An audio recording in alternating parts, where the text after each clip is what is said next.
We're live. Ooh, we are live. Hey, everybody. Welcome to PM in the PM. Happy 2022. Mav and I are back at it. Got a lot of rust to kick off, Mav. We've been we got a little bit of work.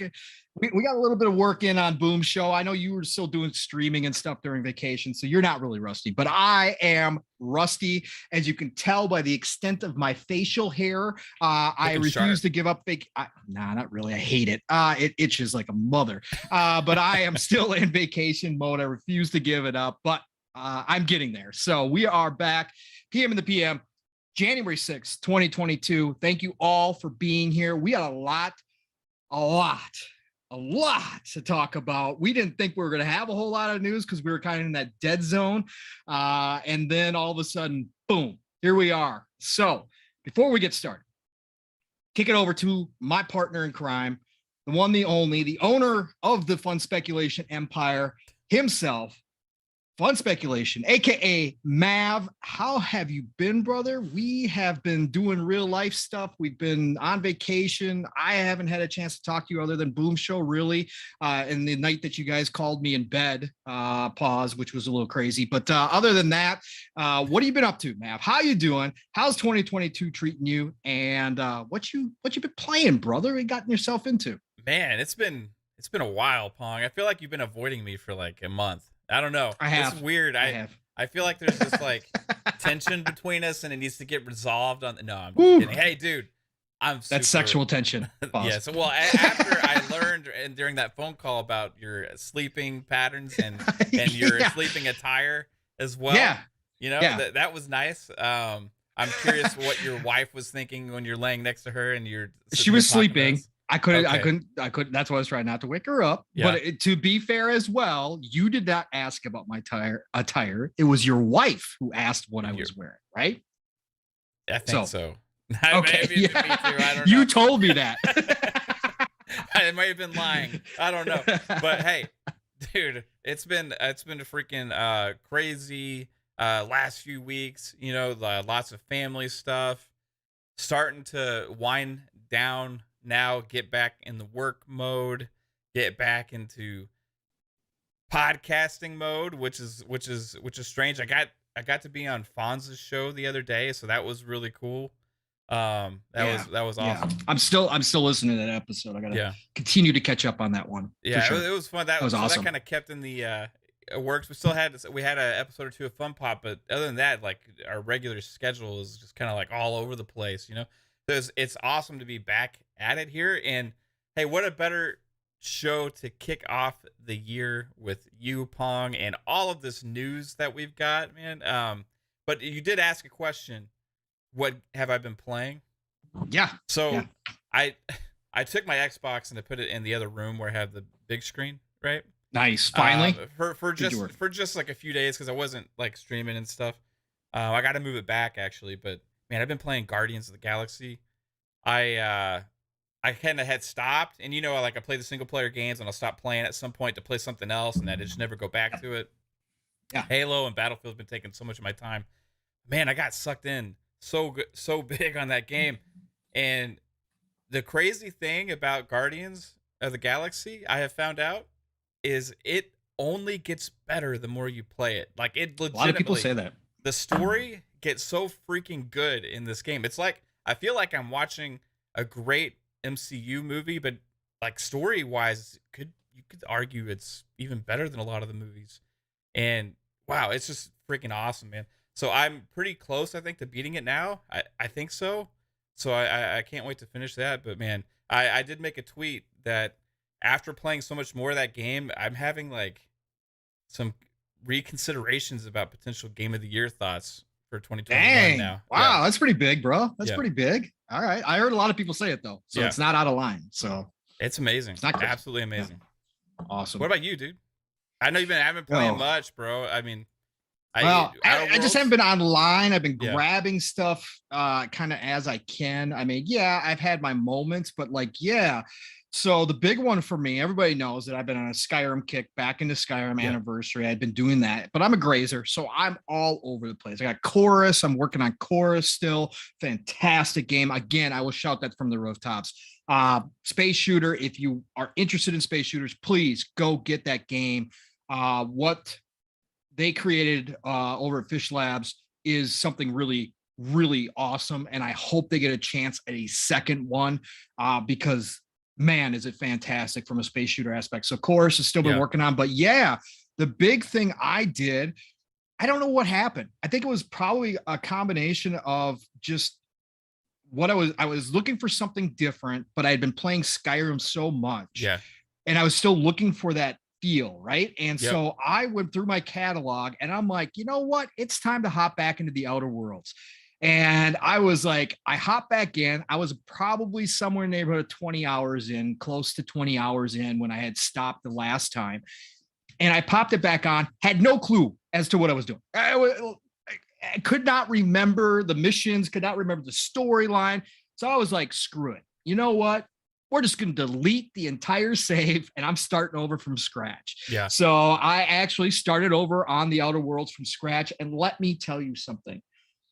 You forget when you don't play something for a while, like I did with Skyrim, right? You forget how good or why, we always talk about Obsidian, Bethesda, some people consider them 1A, 1B when it comes to narrative, when it comes to that, that mission structure and that open world feel.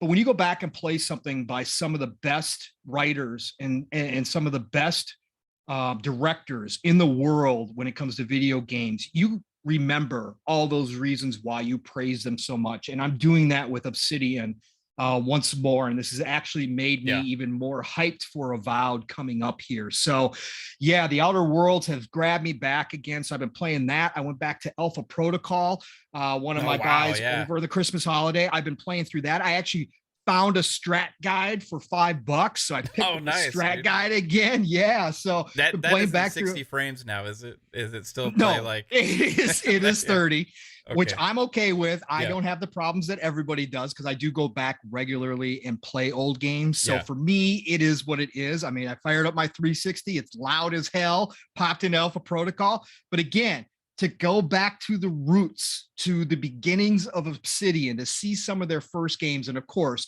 we got Star Wars and all that, Knights of the Old Republic and that kind of stuff. But to go back and see something like Alpha Protocol and the potential that it had they been given the time and resources, my God, man, the genius has been there for a very long time. Oh yeah. So that's been cool as well. I probably got 10 other things in there. I got, I won NBA 2K22 right before Christmas. I've been working on my team.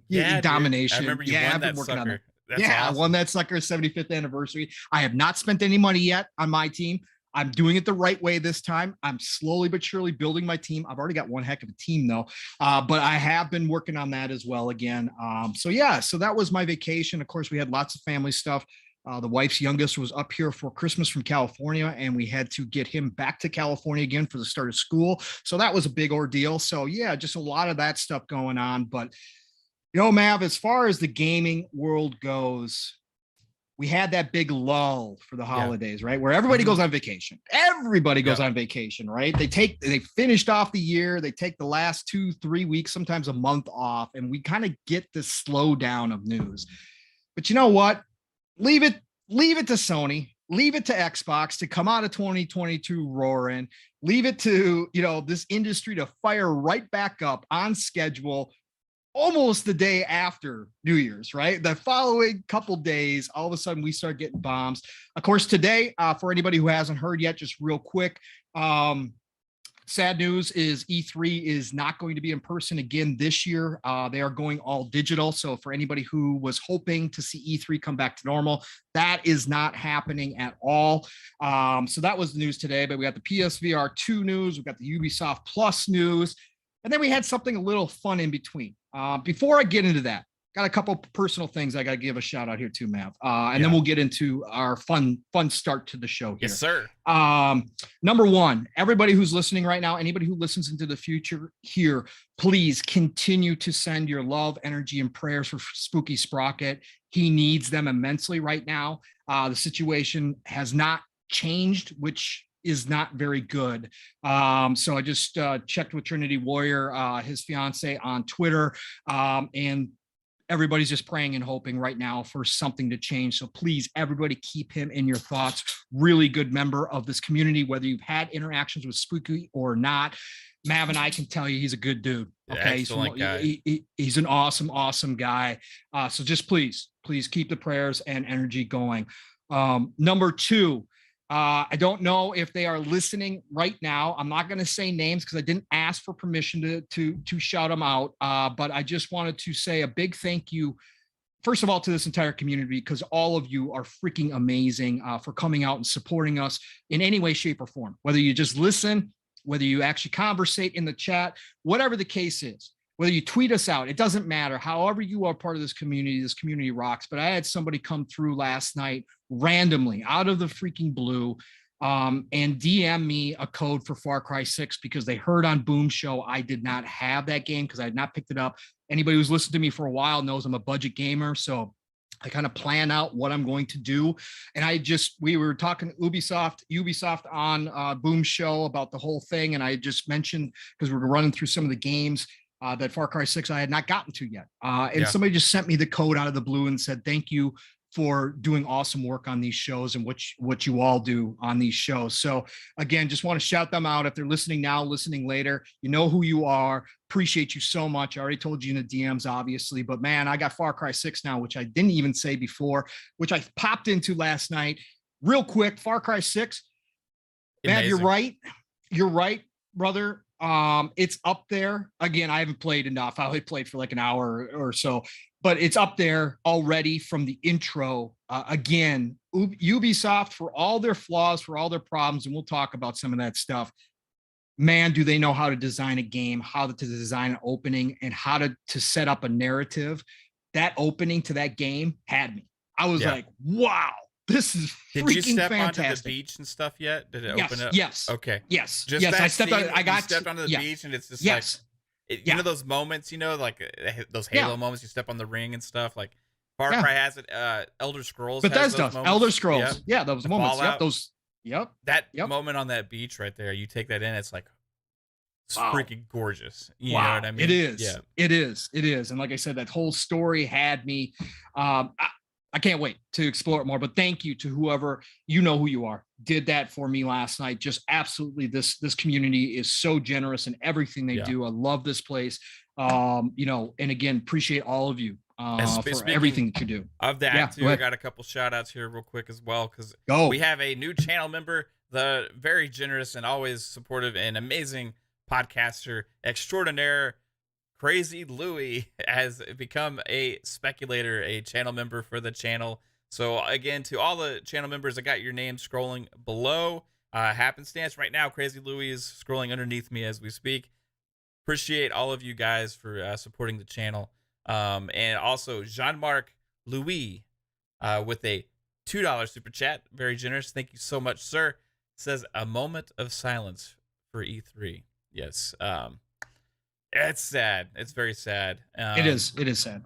But you know what? While we're sad, Louis, you can have some fun with those emojis, because those will brighten your day. And I guess we'll get into some topics, right? Yeah. Speaking of which, Caitlin, you and I got to have some words, because my OFK is gone. What's going on with that? Yeah. I don't see my OFK in there anymore. Because I told her to work on a Volcano High one. That's why. Until launch day, we get OFK in there. And then when it wins Game of the Year, we get to bring back OFK, and you're going to put a little trophy next to it. Okay, that's how this is going to work. I want OFK back in there. It's not winning Game of the Year. Volcano High is. I'm sorry. All right, man. So let's get into this. We have already been talking for 15 minutes now, which is normal for us, and we haven't talked in so dang long. So everybody buckle up. So let's start with something fun, Mav. So something happened today, Mav, out of the blue on Twitter. And it was absolutely, it was a wow moment. Yeah. You got everything ready behind the scenes there, Mav? You got what you want to show? Yeah, I got a little clip of something. Yeah. And, it's like about maybe a little over a minute long here. And this is us breaking down potential plot for a Splinter Cell game in the future. Yeah, So let's watch that. I want you guys to check out this. Now we're going to toot our horns a little bit. We don't do this very often. Obviously, we're not Rand, we're not Jez, we're not insiders, we're not, somebody out here. We're speculators. But we do. We are speculators, and we are knowledgeable speculators. And a group of us within, or all of us at Xbox Ultimate. I don't remember. I think we almost had a full crew that night. Back on May 21st. After the show was over, we had a giant Splinter Cell discussion. If you guys haven't watched me and Mav talk about Splinter Cell for 2 hours, go check out PM in the PM a couple episodes ago, and you can catch all of our thoughts. But we had this big green room discussion about Splinter Cell in the background, off air, not recorded. But we had some thoughts and ideas about how they could bring Splinter Cell back when we were talking about maybe it showing up at E3, right? And so then, go ahead, Mav, play the clip. We talked about it later on an E3 show. I think it was the week after, a couple weeks after. This is the clip I have is actually from the E3 show. The E3 show. Okay, right. Perfect. So go ahead, play that right now. I'm going to play this. Yeah. Michael Ironside's like 70, right? Okay, so if you're going back into this franchise, you got to go with it with a plan. You don't just go into it being like, okay, we need to make another Splinter Cell game. You are trying to reinvigorate this franchise for a new audience, but also bring in the people that are fans of the old. And you're trying to do it in some ways that are going to appease both people. So you're going to try and make everybody happy here, but also you got to set it off for the next generation. You got to set it off to be able to have future games. And you can't count on a 71-year-old Michael Ironside to be able to keep portraying Sam Fisher at his finest. Okay? So here's my thought. I always had thought this. Now, I said this a long time ago, that if they were to bring Splinter Cell back, I would say make Sam Fisher like a head of third echelon. He is in charge of other agents that are coming on. But then what? But wait. But maybe there's more. But maybe there's gotta have a dynamic. Maybe Sam gotta Fisher, have a dynamic. Maybe Sam Fisher is in trouble. Maybe somebody needs to save his ass. Okay, and who better than somebody that loves him that he's saved before? And that would be somebody that would also be a female protagonist that is also all the rage in gaming these days, right? All the rage in gaming these days to have a female protagonist. Now, he's catching on to it. Who has Sam Fisher saved before? Who has he rescued before? His daughter. He has rescued his daughter. Yep. Now, how can you get if you're to try and bring in new fans to actually appreciate the new character, because people, when they say Sam Fisher's not the main character, you normally say, okay, I'm upset, right? But it's an existing character within the franchise. It has ties to Sam Fisher, and you can win over fans by rescuing Sam Fisher in this new game. Sam Fisher can be saved, and he can also portray a character in this game, but you also set him up to where he doesn't have to play that character in the future. And if he does, it will be in a smaller role, and you make fans fall in love with this new character in this new game, and you set it up for success in the future. Passing the torch, passing the baton to a family member in this game, that is what I dream of. That is my dream Splinter Cell game. Sarah. All right, okay. So the clip is the reason why we play that clip, everybody, so you can hear us talking about this months and months ago, is because I was at work scrolling. Oh, look at the animal crackers are out. This is beautiful. So I was scrolling through Twitter today, and I scrolled past a tweet from Ubisoft, right? And I thought it was a promoted tweet because it was a book, and I was like, okay. Do you have that tweet, by the way, Matt? By the way, can you in the DMs? I can you pull it from the DMs? Okay. So anybody who didn't notice this today, it was floating around for a while. So anyways, there's a tweet from Ubisoft, and I had scrolled right past it because I thought that was a promoted tweet. I saw a book cover. I saw it with Splinter Cell. I'm like, oh, cool. They're going to start talking about a new series, book, Splinter Cell, whatever. And I was scrolling, and it was one of those unconscious things that happens, or subconscious things that happens, where you're scrolling, and all of a sudden it clicks. And I'm like, wait a minute. Was that Sam Fisher on the cover of Splinter Cell, or was that somebody else? So I scroll back through my Twitter feed, find the tweet, and hopefully Mav can bring it up here because I sent it to him. Yeah. And all of a sudden I'm looking at this, and who's on the cover? It isn't Sam Fisher. No. The story isn't about Sam. The story is about Sarah taking over Splinter Cell.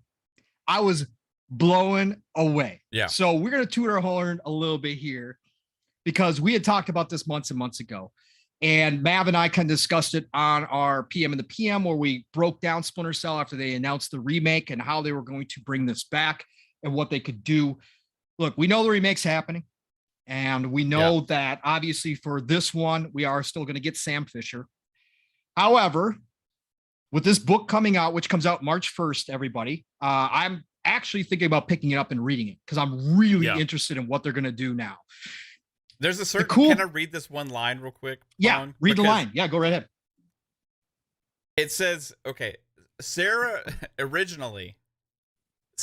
was written in a civilian supporting position. But as I developed the plot line with Ubisoft's story team, they wanted to put her in a more proactive, forceful role and actually bring her into her dad's clandestine world as an agent in waiting. Correct. The Ubisoft story team wanted that. All right. Okay. So, perfect setup. Robert Hart, exactly. That's why you saw Mav retweet his tweet from May 21st. He did that while we were in the green room talking about this idea after Xbox Ultimate that night. It's 11 p.m. Central Standard Time is when that tweet went out. So you know this is legit because Mav randomly just tweeted Sarah. That's all he tweeted, and he retweeted it today so everybody could see. That's what we're talking about. It's in our Discord too. In our Discord too. Risk it for the biscuit. Love you, brother. Yes, Sam Fisher is Splinter Cell. You are correct. However, the reality of the situation is at some point, if they are going to bring back this series, now I believe the remake is going to star Sam Fisher at least the majority of the time. I think with this book coming out, is there a possibility that they start writing the transition at the end of the story? Absolutely, I do. I think there's a possibility they introduce her at some point during the story so that she's fresh in people's minds. But the point being is at some point you have to transition away from Sam Fisher. He can't go forever. As much as we'd all love him to, as much as we hate that they wasted the last entire generation with no Splinter Cell, there has to be a plan forward to carry the series. And there is no better way, in my opinion, and obviously Mav's opinion, than to bring his daughter on board and pass off the goggles to her and carry on that legacy. If you're going to do it, you got to do it the right way. And let's be real, when it comes to video games right now and creating diversity and all this kind of key buzzwords that are around the industry right now, female protagonists are all the rage. Now you're dealing with a guy who 98% of the time, if given the option, I create a female character and I play a female character. So I obviously have zero issues. I know there's still people who have issues with that. Hey, look, that's on you. Again, I'm not here to argue about that stuff. But what I'm saying is this industry right now is pushing female protagonists to the forefront to make sure that people can see themselves in some games. And what better way than right now to capitalize that than to take Sam Fisher's obvious daughter that's been in the games before, rewrite her in some aspects, and all of a sudden pass the torch to her and the goggles. Mav, go ahead, take it away. Because again, this is a collective effort with Xbox Ultimate. We were tossing around ideas in the background and it turned into a big deal. We all kind of contributed. There's like no single person. I think Caitlin was the first to say something about first. Yeah. What about a girl, right? What about a girl? Yeah. And then we kind of all ran with it with his daughter, right? So this was like a mind share kind of deal where we came up with this idea. But go ahead, man. You take over. What do you think, man? Do you think they introduce her in this remake? Do you think that we wait and see? They just do a full remake with Sam Fisher? Let me present it to you this way. Do you think they introduce her in this remake and start the story? Or do you think that they take the wait and see approach, get the remake out? It's all Sam Fisher. It's the final one. It's just Sam Fisher. They wait to see how successful it is. And then the next iteration, we get Sarah. How do you think they're going to do this? What do you think, man? So this is the tricky thing, right? Because as a Splinter Cell fan, Michael Ironside, Sam Fisher is Splinter Cell, right? And it's always been the case. So I agree with Risk It for the Biscuit that Sam Fisher is Splinter Cell. However, I will say Sam Fisher in Blacklist is not Splinter Cell. I don't want that Sam Fisher in any of my games. That wasn't the Sam Fisher that we want. Michael Ironside is Sam Fisher. That character is so synonymous with him. And I don't know if another voice actor even is capable of producing the same style, the same way he carries himself as that character. It's somebody else trying to do Chief. It's like somebody else trying to do Chief. Yeah, right? It's like, man, and we're going to see that in the TV show. And it's going to be a little awkward, right? But we're going to see how it works. I just feel, honestly, like if the right thing to do for the Sam Fisher character would be to have a amazing send-off. And in this send-off, you can create people passion for this new character. Right now, nobody sees Sarah Fisher as a Splinter Cell because they haven't played the game with her yet. But if they do it right, that's the key. If they do it right, it has the potential to appease everybody because it makes sense for the story. It makes sense for what everybody wants. You can have Michael Ironside play his last big role, right? And carry pass the torch on to hopefully a new great take on Sarah Fisher. And it seems like based on the Ubisoft story team approach to this author of the book, they're wanting this to potentially go this way for a reason. So I think it's a good move. I made a separate video, a plea to Ubisoft, where I pitched this idea as well, and I think it makes sense, right? Am I okay if they completely just go back and reboot Splinter Cell and start back from scratch? Yes. But again, we're going to have that thing, okay? Is it how long can Michael Ironside play Sam Fisher?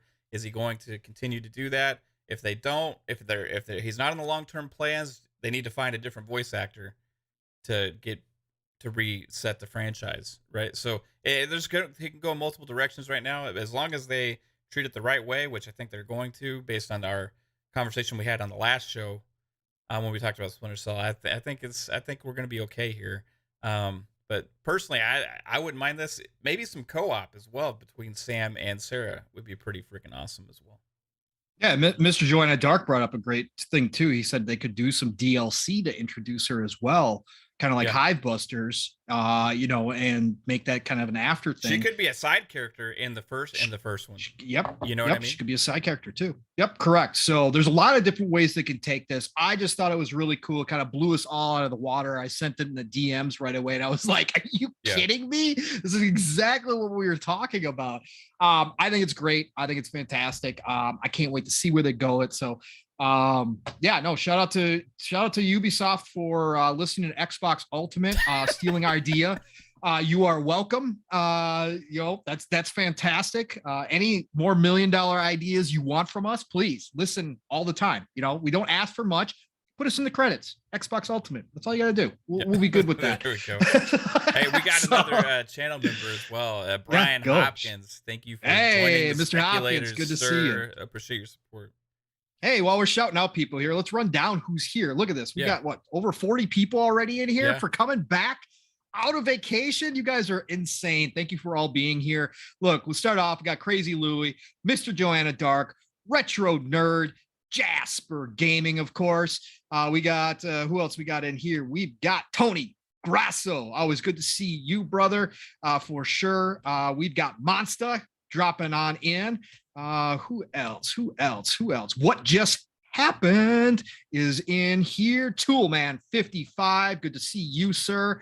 We got, of course, Robert Hart. Thank you for dropping in, sir. Matty Byrnes. Good to see you, brother. General Spartan 27. Outbreak Podcast. Always fantastic. to have you in the chat. Splendiferous is in here. Shizno Elite, good to see you, my friend. Who else we got? Did I miss anybody here? Sherman Glenn. I don't know. I think you just stopped in to do a little spam action. Good to see you, Sherman Glenn. Thanks for dropping by. Appreciate you. No problem there. Who else we got here? We got Andrew Cullinane. Same favorite show along with dropping in here. This is awesome. Yeah, Thank you. Thank you, that. sir. Yeah, Vic the Click, of course, is in here, brother. Only on Xbox. You guys are always around. Masshole 1977. Good to see you, sir, as well. And Black Card is in the house. We got who else? Speaking Man, of Black we got a lot of Card, people. I was looking through stuff and I accidentally played the very first episode of Xbox Ultimate today, and there's one comment on it. Yeah, it's Black Card. Yep. Shout That's out to awesome, you, man. Shout out to Black Card. He's been around for a long time, so I always see him in the chats. Brother Peter HTK 360 is in here. Good to see you, sir. Risk it for the biscuit, of course, which I already talked about. Let's see. We had some Russian person that was deleted by HTK. So thank you, brother Peter. It's one of those like weird link people that keep popping in, posting those weird link thingies. Brother 3-Bit is in the house. Good to see you, sir. Glad you are feeling better. Big Mad. I almost said Big Bad. Big Mad Mo. Always good to see you. You are always in here. Brother Psychonauts, of course, checking us out. Let's see. What else we got? Is that everybody? Man, we got a lot of people in here tonight. A lot of chat, too. Rick Payne just showed up. Only on Xbox. Elvin, good to see you. Alvin! Another Mike. All right. Right. We also got a Geezer Prime. Geezer. Shout out to Geezer. Yep. I just used one of his songs and video I just made. So, that's awesome. Hey, we got a $5 super chat from Brian Hopkins, a new channel member as well. Thank you so much for the support. He says, "Have Sam be Sarah's Grimm's daughter, much like Batman Beyond had Bruce Wayne mentoring Terry McGinnis." I think that person in the ear, that's a good role for Sam as well. That's kind of something we talked about when we were discussing all that stuff before. So love all the Splinter Cell thoughts, guys. A lot of Splinter Cell passion in this community. I'm just freaking glad. People have been missing it. People have been missing it for a long time. Dude. Stanley Francois, good to see you, brother. OCDgamer, great to see you as well. But yeah, no, man, the positivity around Splinter Cell, again, I think, Mav, has just been built up for so long, right? People are just ready. People are just ready, man. It's been too long. They really are. Like it's been way now? too long. Yeah. A freaking generation. What do we talk about? 360 had 3 Splinter Cell games during the 360 generation. Yeah. 3. And we got 0 last year. And that was after a long gap between Conviction and Double Agent. Correct. There was a long gap between Double Agent and Conviction. Then we had Conviction, and then a couple years after that, we had Blacklist, right? Yep. And, I think, man, it's just, they haven't handled that franchise properly. No, because they were doing their whole, what are we going to do? Can we monetize it? What can we do with Sam? Oh, God. Just make the games. People will buy them. Yeah. Make the game. This is That's all you got to do. The balance to all the other bullshit they're doing, right? Yes, correct. So I'm okay with this, right? Yeah. I'm okay. This is a lot like EA, right? This is a lot like EA. EA's got their BS, right? That they do. Ultimate Team. But now but now they've started to also give the fans what they want, and we'll see how BioWare turns out. Which another announcement was made today. Something we're supposed to be expecting soon. Jedi Fallen Order 2. Jedi Fallen Order 2. We'll see how Dragon Age and Mass Effect turn out. Another big, I don't know what you want to call it. Letter went out today. Yeah, we're going to talk they about were making changes. well. Yeah, we'll talk about that tomorrow, but making changes. So we'll see. EA has shown signs of balancing the BS with some good stuff. If Ubisoft can balance the BS with some good stuff, I'm all about it. Yeah. We're good with that, right? So, well, we're on the Ubisoft topic. Do you want to roll into Ubisoft and end with VR, or do you want to roll into VR first and then go back to Ubisoft? Which way do you want to go, Mav? Hey, dealer's choice. both big news, but we're already on the Ubisoft train. So let's roll with this Ubisoft news because it is mega news. A huge splashes were made. And you want to dive into that, Pong? Yeah, absolutely. So for anybody living underneath the rock who was not around, maybe you're still on vacation, maybe you haven't been up in the social medias as much as usual. big news dropped yesterday. Gigantic news. Big enough that Boom had a special show that Mav and I were lucky enough to be a part of. Out of the blue. I wasn't getting I didn't get to be on the one yesterday. Oh, that's right. You didn't. That's right. You were on Tuesdays. Yeah. God, man. God, I'm getting my days confused. That's right. You were gone yesterday. I wanted to so bad. Oh, God. That's right. That's right. It was crispy and fuzzy and myself. Y'all did a great job, though. I was catching some of it after. Yeah. So anyway, yesterday, out of the blue, Ubisoft drops in a tweet, a presser. This isn't Xbox dropping a presser. This isn't the usual kind of fanfare that we expect. It's a Wednesday, right? Normally we get Monday, Tuesday news. That's been the norm. Middle of the week, out of the blue, Ubisoft decides to tweet out a presser direct from them saying, hey, by the way, coming soon, Ubisoft Plus is going to be available on Xbox. And we're dropping day and date Rainbow Six Extraction into Game Pass. How about that for a Wednesday news cycle? Yeah.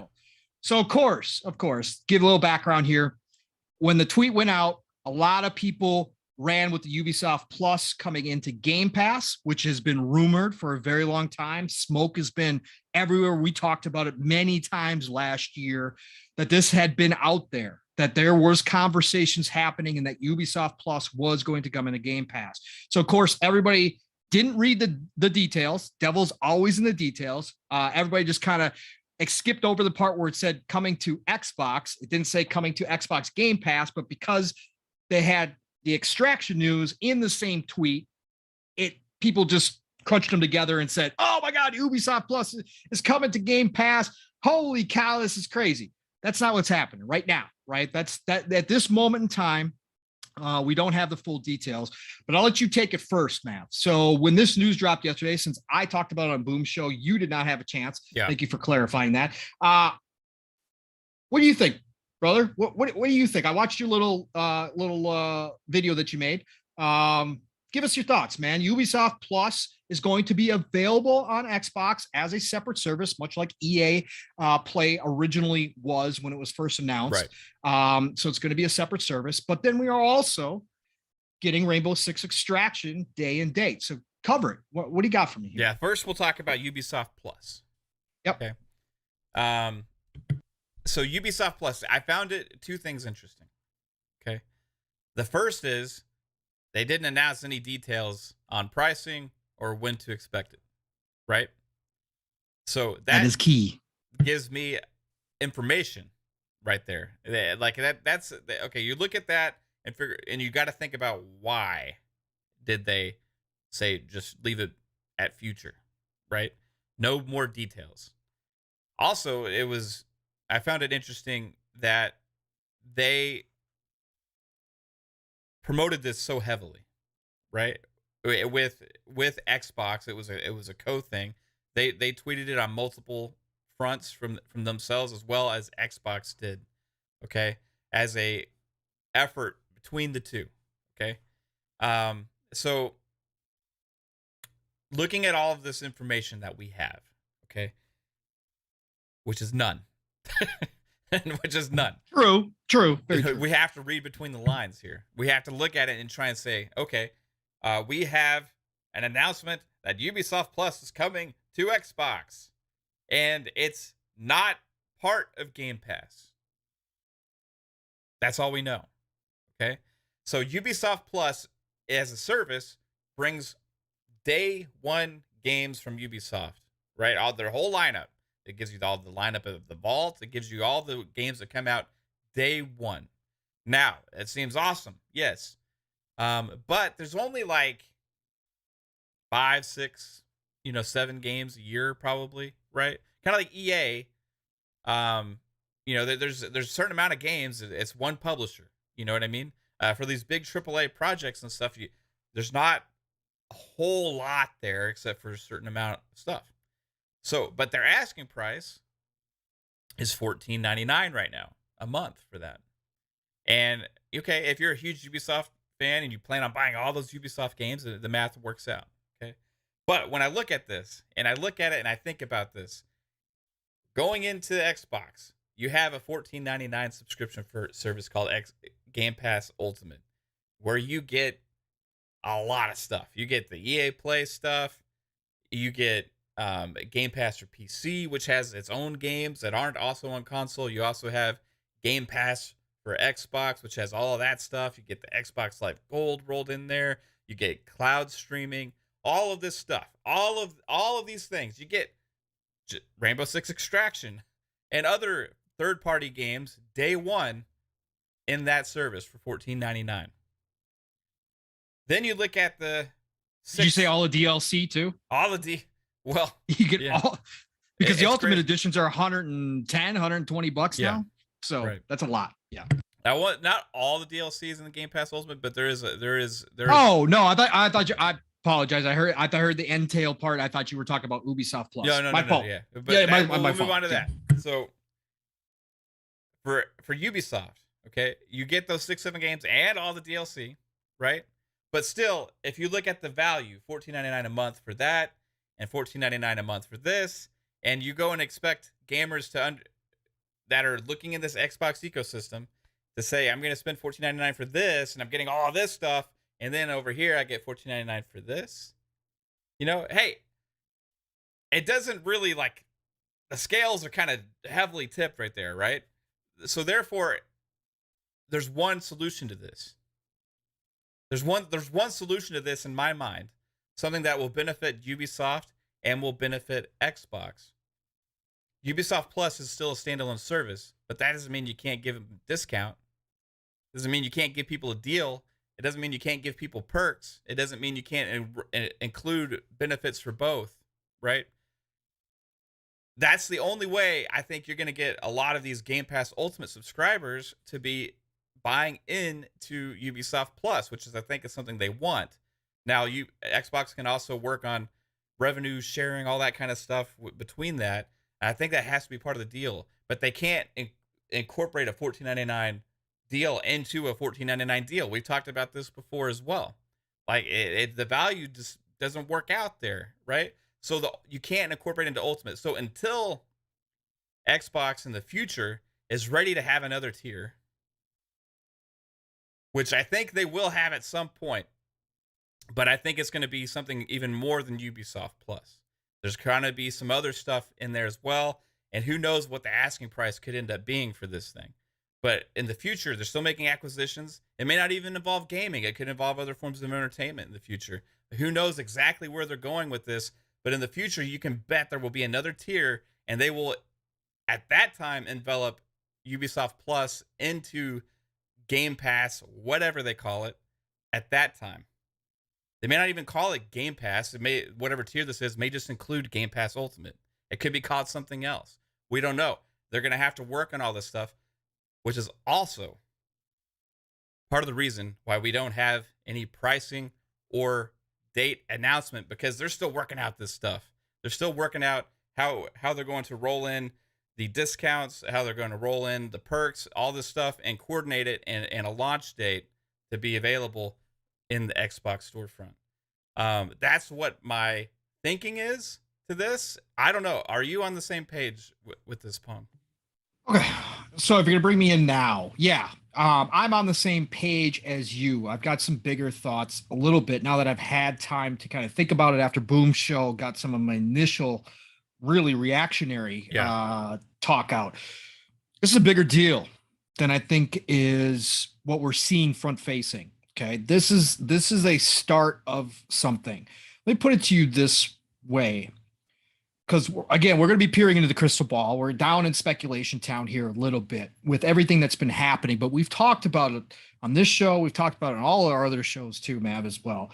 Is what does this future look like as far as multimedia, not just gaming? You just alluded to it, right? Yep. What does this look like down the road? Well, guess what?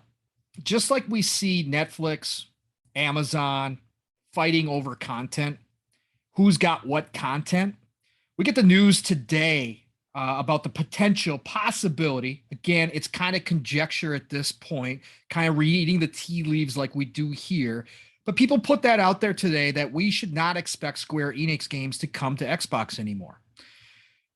if you look at it from the standpoint that that's what Sony's doing, is that Sony on their side of things, seeing the future, is locking down companies, not necessarily acquiring companies. They don't need to acquire companies, but locking down companies, making sure those companies are making most, if not all, of the content for their ecosystem. Because don't forget, they're going to have their service, whatever it's going to look like. Spartacus come out. We're supposed to hear about that this year.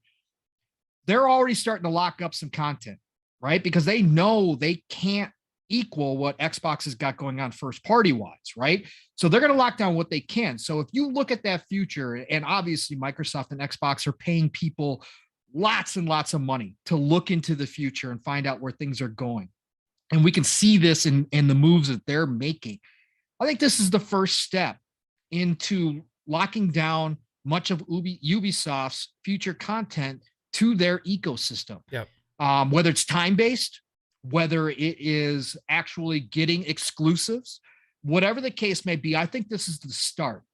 Because now when people, let's say Spartacus comes out and Sony says, okay, we're going, because again, we only got the leaks, we only got the Jason Schreier kind of news about what it's going to look like. So let's say it comes out, it's PS Plus, PS Now combined. Let's say that they have tiered system over there. Sony says, look, you want our music, you want our movie content, pay an extra $5 a month, you get all that.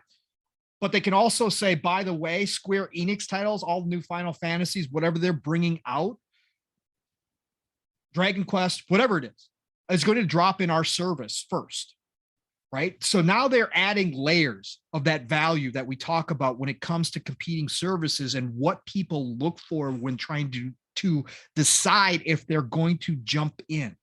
So now you see that lockdown. What happens if on the Xbox side? Good. Xbox has got Game Pass. We already know greatest value in gaming, bar none. First party titles are dropping in there left and right. They've got all these indie titles. They got all these second party, third party deals. You got EA. You got the Vault in there. You get EA Play, so you get their games about 6 months to a year after they drop into the vault. You get those as well. You get 10-hour, you get 10-hour demos, of the new games that come out that you can play, 10-hour trial periods, I should say. And then also now they're going to be able to say, hey, by the way, we got Ubisoft Plus on this side. Now it's a separate service, kind of like HBO Max, but guess what? You only have to pay a discounted price like you were talking about. People in our ecosystem, if you're a Game Pass Ultimate subscriber, guess what? You only have to pay $10 a month instead of the $15 a month for Ubisoft. For me, $10 a month for Ubisoft is a deal. I'm in. Okay. Yeah. $15, depending on how many games are coming out, what their roadmap looks like. You're cutting it close. Yeah. In a good year, I'd subscribe to it. Right? If we were getting a new Assassin's Creed and Far Cry, or a new Watch Dogs and Assassin's Creed like we did at the beginning of current gen when the consoles launched, then I would pick it up, play those games, but then I would wind up dropping that $15. For $10 to have access to their entire back catalog, all the DLC of all their games, get the games dropping day and date, I'd probably stay subscribed at $10 as a budget gamer, right? $120 a year. Am I getting $120 a year out of Ubisoft Two Plus? games usually, right? 2 games, and if you count all the DLC, it's 1 game. Yeah. You know what I'm saying? True. So it really is. So for me, that's going to be the kicker. And I think what we're starting to see is a content war going on here, Matt. Where I was going with this is I really think we're going to come to a content war between these companies. Now that Sony has decided they're going to jump into this and they're going to create, and I'm going to put in quotes, a competing service, because we know it's not going to be 1-for-1 with Xbox. They can't do it that way.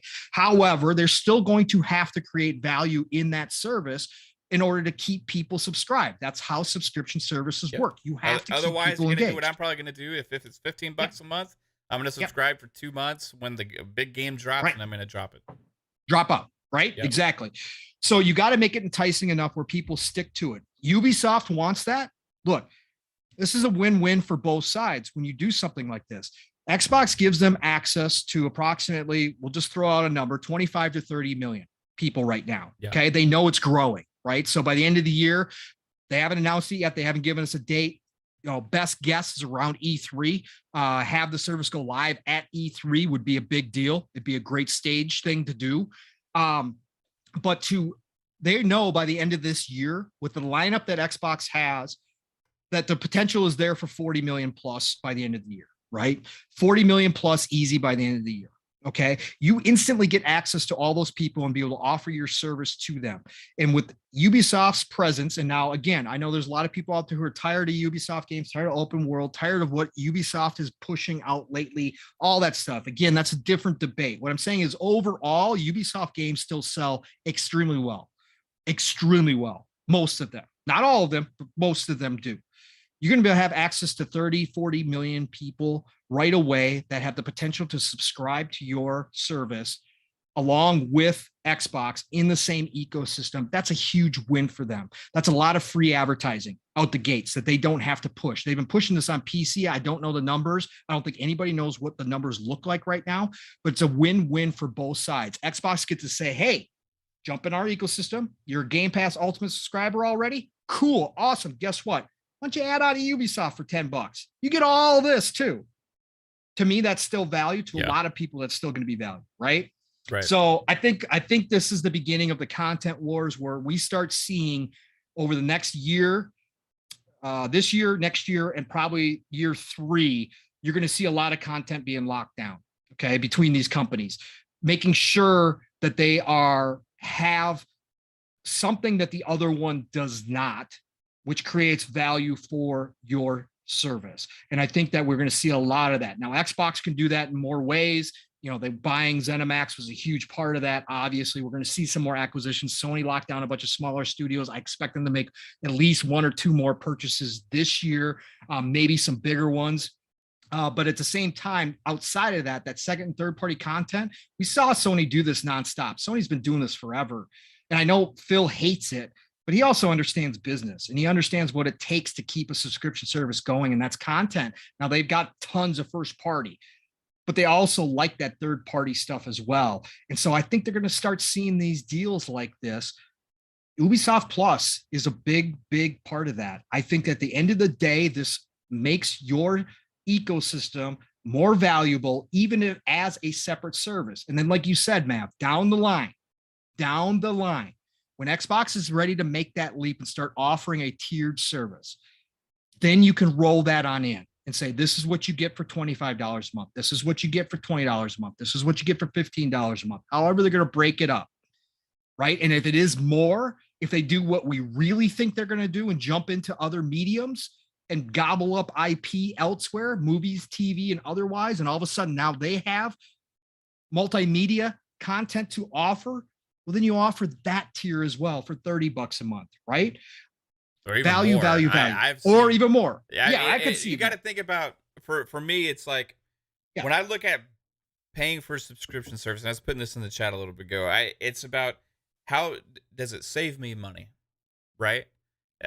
Because if you add all these subscription services up, they add up to be quite a bit, right? So by having one, does it make it less necessary to have another, right? Or another? Or does it make it less necessary to have to buy things, right? So right now, Game Pass is like by far the craziest value ever seen before in gaming, where you could save thousands of dollars a year. I mean, that's no joke. Yeah, it's correct. Yeah, it's proven. It's mathematically proven. Yes. It's fact. So, yeah. And that's a no-brainer, right? Where it comes to Ubisoft Plus right now, it's a little bit more on the, if you were to subscribe at $15 a month and pay for the whole year, how much are you saving versus, you know what I mean? So that's where the tier systems come into play, or the discounts and all of that kind of stuff, because you got to think that these $15 subscribers right now to Game Pass Ultimate, it's going to, when they're comparing what they're getting for the value, you're looking at, I don't know if I want to spend $15 for that, because I'm used to getting this for $15, right? So you offer that for another 5 or 10 or 7 or whatever they come up with, right? As a perk or a discount.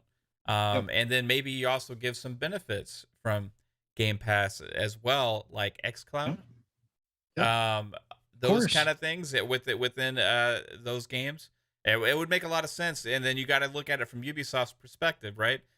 Because there, like you said, there is this battle going on between the companies behind the scenes about dealing with publishers for content, because content is king. And content is king for subscription service, and it's also content is king for a platform holder that's looking to sell units as well. So you got that Square stuff you're talking about, right? With PlayStation. PlayStation's looking to gatekeep Square games onto PlayStation because they want to make sure that those stay on their platform because they're going to get a lot of sales. They're going to stay popular in the territories that love those kind of games that they're used to making, right? Right. But you got to look, okay, so when Xbox is doing this stuff, you got Ubisoft making this one decision, you got Square making this one decision. Some of that comes from influence from the devs and who they're used to have been working with in the past. But when you look at the deals that are being made, at some point these companies are going to start to look at the other side and be like, okay, what was the deal that they got better than the deal that we made? Who made more money here, right? Right. And when you get into subscription service that offers 30 million plus in the future for sure, right? That's what it's going to be of users accessing your content, having immediate access to the content on multiple devices, multiple places, right?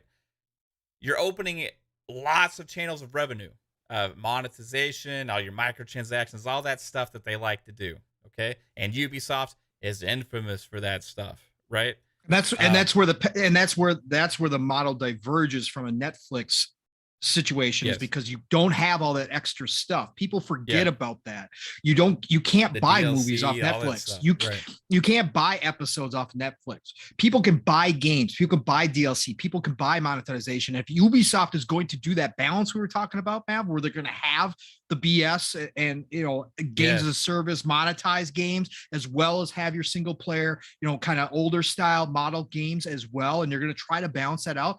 There's nothing better than having access to 30 to 50 million people out the gates with all of those games, right? That's instantaneous, like you just said. That's instantaneous stream of money because people are going to jump in and try everything. And we'll talk about that in a minute with Extraction and what that's going to do for that game. But that's what happens when you get that many eyes on it. It's all the little things that are involved that it's not like Netflix at that point. Now it's just opening up more avenues of money coming in. That's all it's doing. And so that's where Ubisoft especially benefits from partnering with somebody like Xbox and getting into their ecosystem like this. They've already done this over on Stadia, but now we know Stadia's base is nowhere near what Xbox's base is, right? So we know that. So now they're coming here. And like I said, this is a strengthening of partnerships overall. And I think that's where the lines are being drawn. Sony is strengthening their partnership with Square, which makes total sense. It's been that way for a long time, whether we like it or not. Xbox is strengthening their partnerships with Sega, which we just saw before the end of the year. And now Ubisoft, right? They're strengthening those relationships, and they already have a good one with EA. So lines are being drawn, sides are being chosen right now, Matt. Yeah, 100%. For sure. The other thing too, Jasper just said that Ubisoft Plus is 2 tiers on PC, $15.99 and $17.99. Last time I had checked, it was $14.99, so they must have went up on their pricing actually. They might have gone up, but for the $17.99 is just for multiple devices, I believe. So with cloud streaming and stuff is what he said. Okay. So I don't know. I feel like that if the subscription model wasn't the way to go for the future, right? And consolidation of these models as well, because you can't just have like every publisher with its own $15, $16 subscription service and then expect gamers to subscribe to them all. That's not going to happen, right? So you got to have some kind of methodology of trying to figure out how you're going to bundle these things together and give discounts and have partnerships and all these things. And that's what's happening here. This is the first step with that. Well, actually, the first step was EA Play, right? This is the second step. If this was not the future, this is not the way to go, then you wouldn't see PlayStation starting it as well, right? And that's what they're doing with Spartacus, okay? As you had said. So this is going to be the future, whether people like that or not. I think Game Pass has proven the model to be successful. You're seeing all these other companies diving in headfirst now, including their biggest console competition in PlayStation. So we'll see. Maybe that Square Enix deal turns into something more on that side with PlayStation and their Spartacus platform as well. Who knows exactly what's going to happen in the future? But man, it's crazy because with all of this happening, the main thing that I always think about is guess who's winning with this again. They can spend all their freaking money they want, but I'm saving money, and I'm also getting more games. Yep. And better games because they're getting bigger budgets. And they're also being allowed to take more time to make these games because they're not in a rush to make that one singular return on investment on dropping this one game. They're not looking at that as much as they are looking at the bottom line revenue of the monthly subscriptions, right? That's how they're judging their success more now, as opposed to, hey, how well did this game do like a month after release sales wise? It's that plus the subscriptions of their service that it's going into. Correct. So got a couple super chats to get to here. Risk It for the Biscuit. Thank you, sir, with the $5 super chat. Says the question isn't if, question is when will it come to Game Pass? So then the question is, what is an acceptable amount for most to pay? I can handle $35. You 35? Well, that would already be more than both combined right now. So I would hope that would be with a bunch of other stuff combined there. So I'm saying, like, for me, bundle wise, you look at it, I'm looking at around like $25 potentially max, right? Right. For me, I'm hoping for less, actually. I'm hoping they could pull off a deal to bring it like half off or something. Yeah.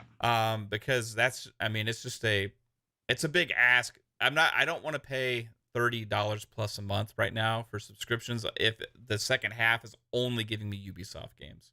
Right. Now if they go buy somebody, let's say like WB, yes, and then they raise it to 35, and they're offering me movies and music as well. That's why I said I think maybe they're not ready to do that other tier yet. Like just like EA Play started as its own separate thing. Yep. It wasn't incorporated into later until they formed Game Pass Ultimate. I think that we may see Ubisoft Plus available as a discount and another optional service to subscribe to. But at some point, with Xbox making these deals and acquisitions and consolidating entertainment stuff, they're looking to reach beyond just the hardcore gamer, right? They're looking to reach to people that have devices on multiple devices, multiple places, multiple screens. They're gonna have your apps on your TVs. You got your streaming sticks coming. You got all this stuff, right? You best believe there's going to be some other kind of form of entertainment going to be put into this in order to draw in more of an audience, right? Correct. And at some point that's coming. I like your idea as well with WB Discovery, the newly formed company that was formed based off of Dead, as we learned from our friend CMBR Ray at the time when we had that show talking about that. Shout out to Lil Ray. That new deal that they had made. And I think like that company could have been formed for the sole purpose of being acquired by a larger entity, right? You see in consolidation with streaming services and entertainment companies all around, not just for gaming right now. And it's going to be interesting to see what Microsoft does with such a successful service that they have right now to grow it into another mainstream. And can you imagine a family? All right, you got your family, okay? You got a TV built in with the app, Game Pass app or whatever. And you get your new TV or you get whatever. All you got to do is subscribe for like $35 a month. You get movies, TV shows, games, and all this stuff. $40, $50 would be worth it at that point. You know what I mean? My crystal ball says that's the future, man. Yeah. I swear the multimedia is the future. It's about owning IPs and content. That's what it's going to all be about. It's going to be content not specific to just one genre. It's going to be multimedia. Bundle it in, family entertainment all in one package here just for you. We got your games, we got your movies, we got your TV shows, we got sports, we got all that stuff. I think it's coming, guys, and they can make deals with other platforms too. They can make deals with Disney Plus. You see it already happening.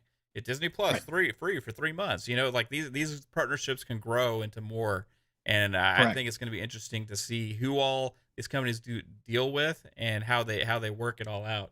We have another two super. Get done watching your hold on. Get done watching the new Halo TV show or Halo movie, and the family gets done sitting down watching that, and you guys just pop right on over to the Halo game, Halo Infinite, and play some matches. I mean, seamless, all in the same app. That's the way the future's Go going. watch Star Trek. Go watch Yellowstone. Yep. Go watch Halo. Go play Halo. Yep. You know. Exactly.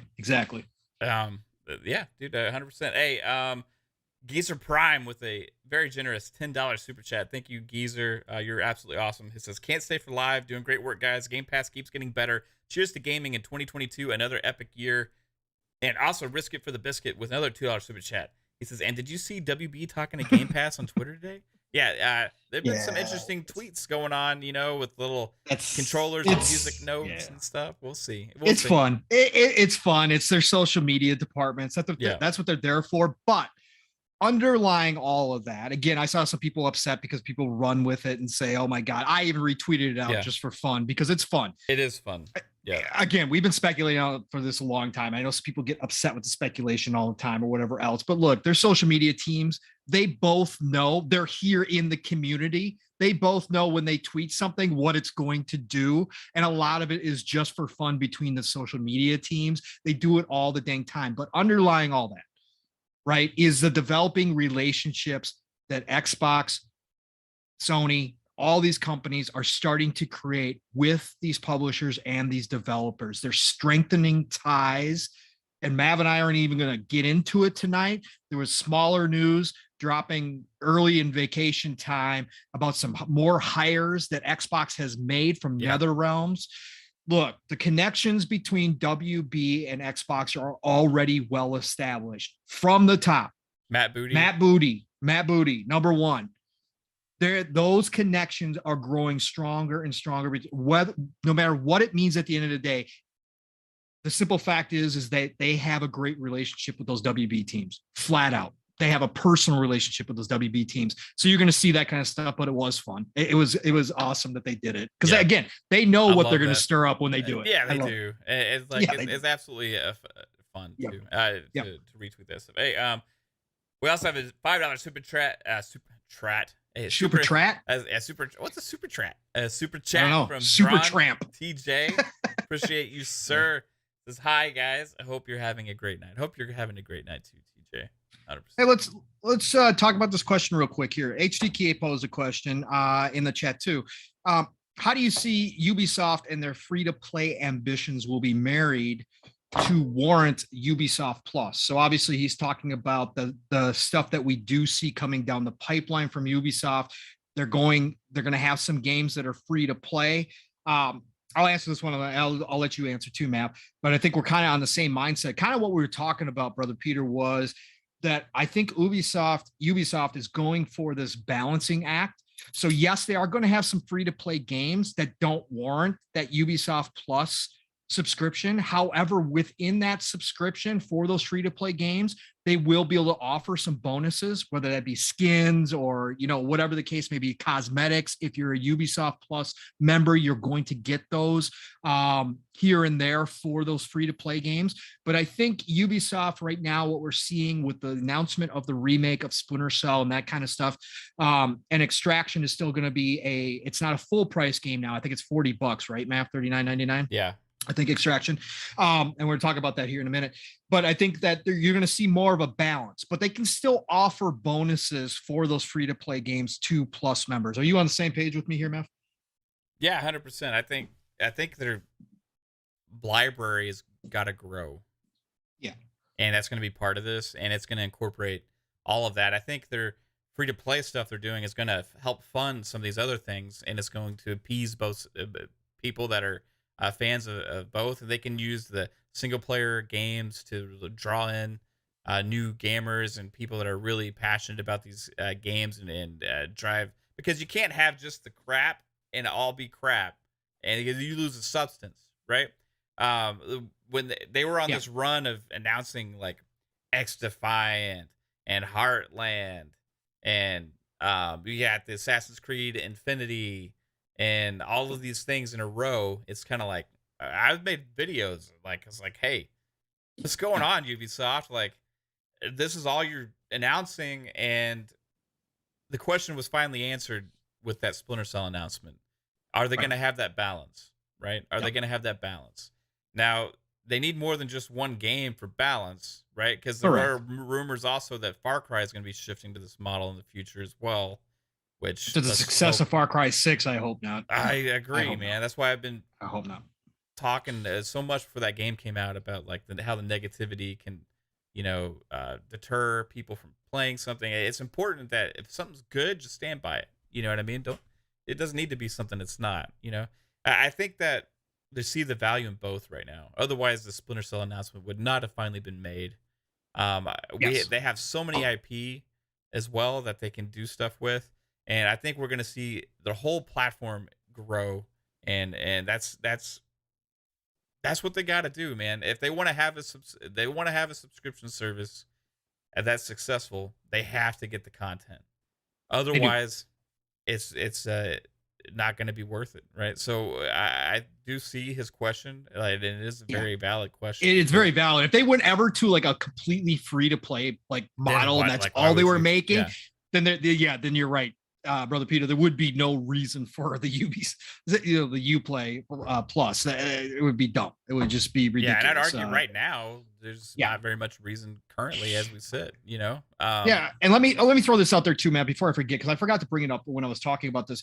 Don't be surprised if part of the delay in this is that Ubisoft is also working out a vault situation like EA, where they have a separate, because they did send out, and I actually received it too, a questionnaire about going to a tiered system for Ubisoft Plus and what people thought of that. Don't be surprised if they're working out the details right now on a vault system so that they can maybe, I almost think that right away when it comes out, if they give us a discounted price, I think it'll be a discounted price for Game Plus or Game Pass Ultimate subscribers, $10 a month. I think that's a good mark. Like Mav said, I hope it's less. Obviously, as a budget gamer, the less the better.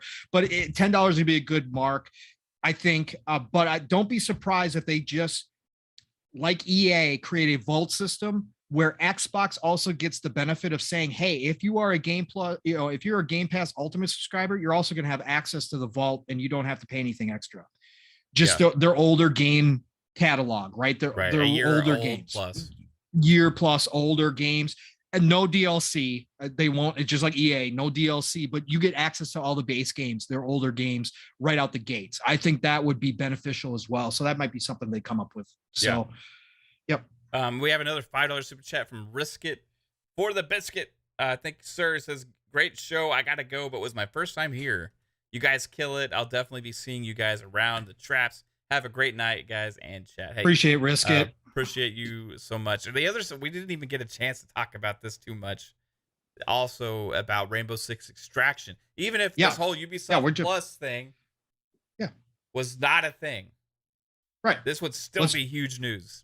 Yeah, let's jump into it, man. Let's go. You jump right in, man. All right. Go right ahead. Rainbow Six Extraction. A lot of people were kind of down on this game, right? Because it's, including me, okay? Because I'm losing faith about Ubisoft knowing what to do with the Clancy brand, right? You see like stuff with aliens, and you see, them trying to make everything into open world and all this stuff, right? However, taking a game that is highly anticipated by a lot, this game was going to sell fairly well. I can guarantee you that. Rainbow Six is a very popular franchise. To take this game and put it into Game Pass Ultimate day one is a huge move. And in their tweet, in their notice about what putting this into Game Pass, it was to show that they believe in the subscription model. That's what they said when they put it out there. They're trying to show people that, hey, we believe in this, and we're putting one of our tentpole games this year into Game Pass Ultimate day one. It's almost like hey, here's the taste for Game Pass subscribers, so you can see what Ubisoft is all about. So how many people are going to play Rainbow Six Extraction now that we're not going to buy the game? There's going to be a lot. When that game comes out, you're going to have a wave of the hardcore Xbox fans go and at least try it, okay? So a lot of people are going to give it a chance that may have never have before, including me. I was going to keep my eyes on it, probably get it at some point, especially since they now made it a $40 game as opposed to 60 or 70 or whatever they were going to ask for before. But coming out with that is a huge deal. It's not only a huge deal for Ubisoft, it's a huge deal for Xbox because, hey, this is this month, right? And it leads us to think, what do they have in store for us for the future besides just this game? Last year when they did MLB The Show and Outer World and what's the game for Outriders? Outriders came to Game Pass day one. Those were two massive games, third party. It hit Game Pass day one. They also had lots of indie stuff that was excellent, but those were two massive. Once those happened, we knew the game had changed. We knew that no longer is it just first party and some indie stuff. It's now big third party titles are going to be capable, and they're starting off the year and the new year in the first month with another one. How many of these can we expect this year? How many AAA big titles can we expect to hit Game Pass Ultimate day one in 2022? One per month for the first half. They're going to use this potentially to fill the gaps of when they don't have their first party games ready. They got that successful track record. They have people begging to be in Game Pass.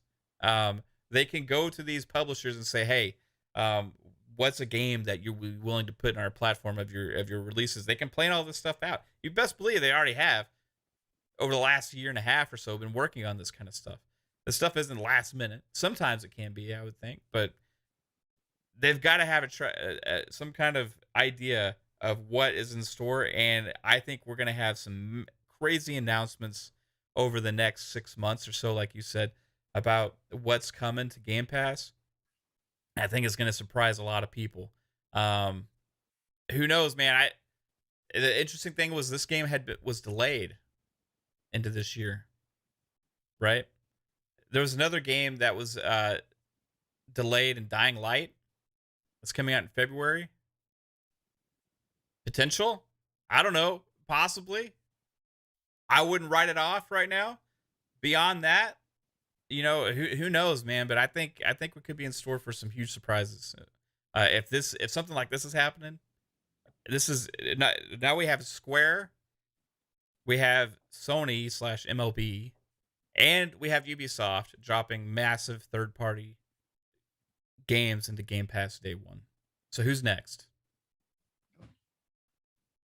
I don't know. What do you think, Pong?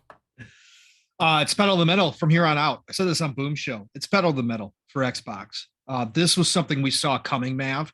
Jeff Grubb reported that they've got billions set aside specifically for third-party deals for Game Pass that has not been spent. Grubb alluded to the fact that he's seen the number. He would not give out the exact number, but he said it is billions with an S set aside specifically for this.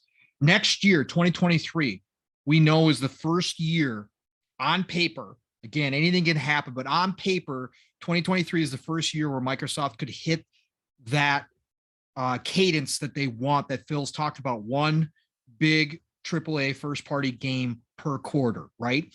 So 2023 is going to be the first year they can do that. 2022, we're still a little light on the front half, right? Which we already know. We don't have any really that we can think of big surprises. Age of Empires to console is the only big surprise. But again, from people in the know, Jez, Rand, shout out to Xbox 2, they confidently said it will be the first half, but both of them were saying probably May, somewhere in that neighborhood. So again, light in the first half. So what are they going to do? Like you just said, Matt, they're going to fill in the holes. Now, they did this last year. They didn't do it to the extent they're going to do it this year. This is a big push right now. They started the Avalanche. They got their first parties on track.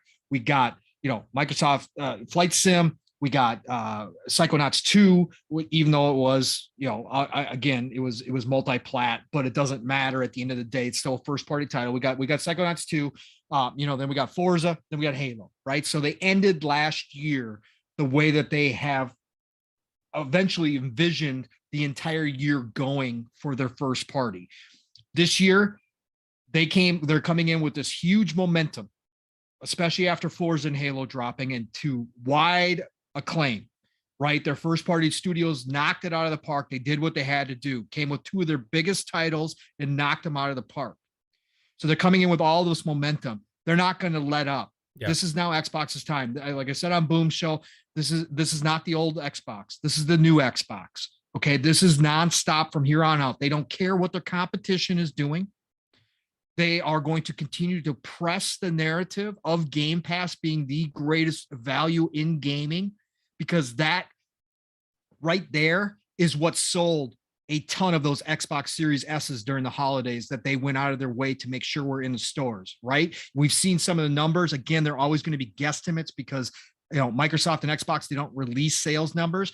But a reason why those consoles sold so much was because the Game Pass narrative is now getting outside of just our community, outside of the hardcore. I hate that term, but anyways, it is what it is. It's outside of those of us in the know. It is now starting to spread because word of mouth is happening, that mind share is starting to come back Xbox's way. And Xbox is not, guarantee you, not going to give that up. Phil knows he's got the advantage right now.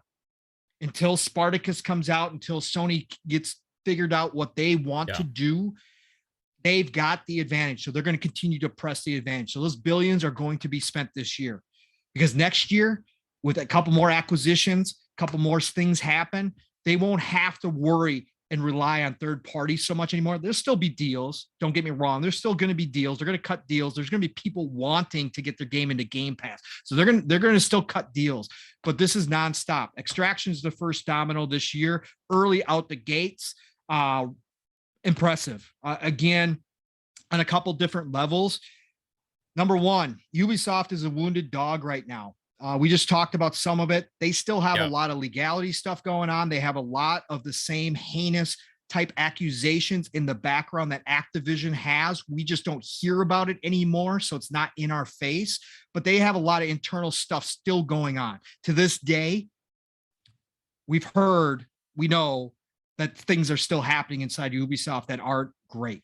So Ubisoft is a wounded animal. They're trying to figure out, trying to narrate, trying to navigate, I should say, how they're going to fit into this new industry with these games as a service, free to play versus, the standard issue type games. They're still trying to figure that out. We've seen them bumble a lot.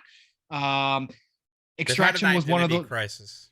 They have. They're trying to figure it out, and they're not doing a good job at it right now. But we've seen signs. Again, the Splinter Cell announcement, whether it was forced or not, still is a great sign.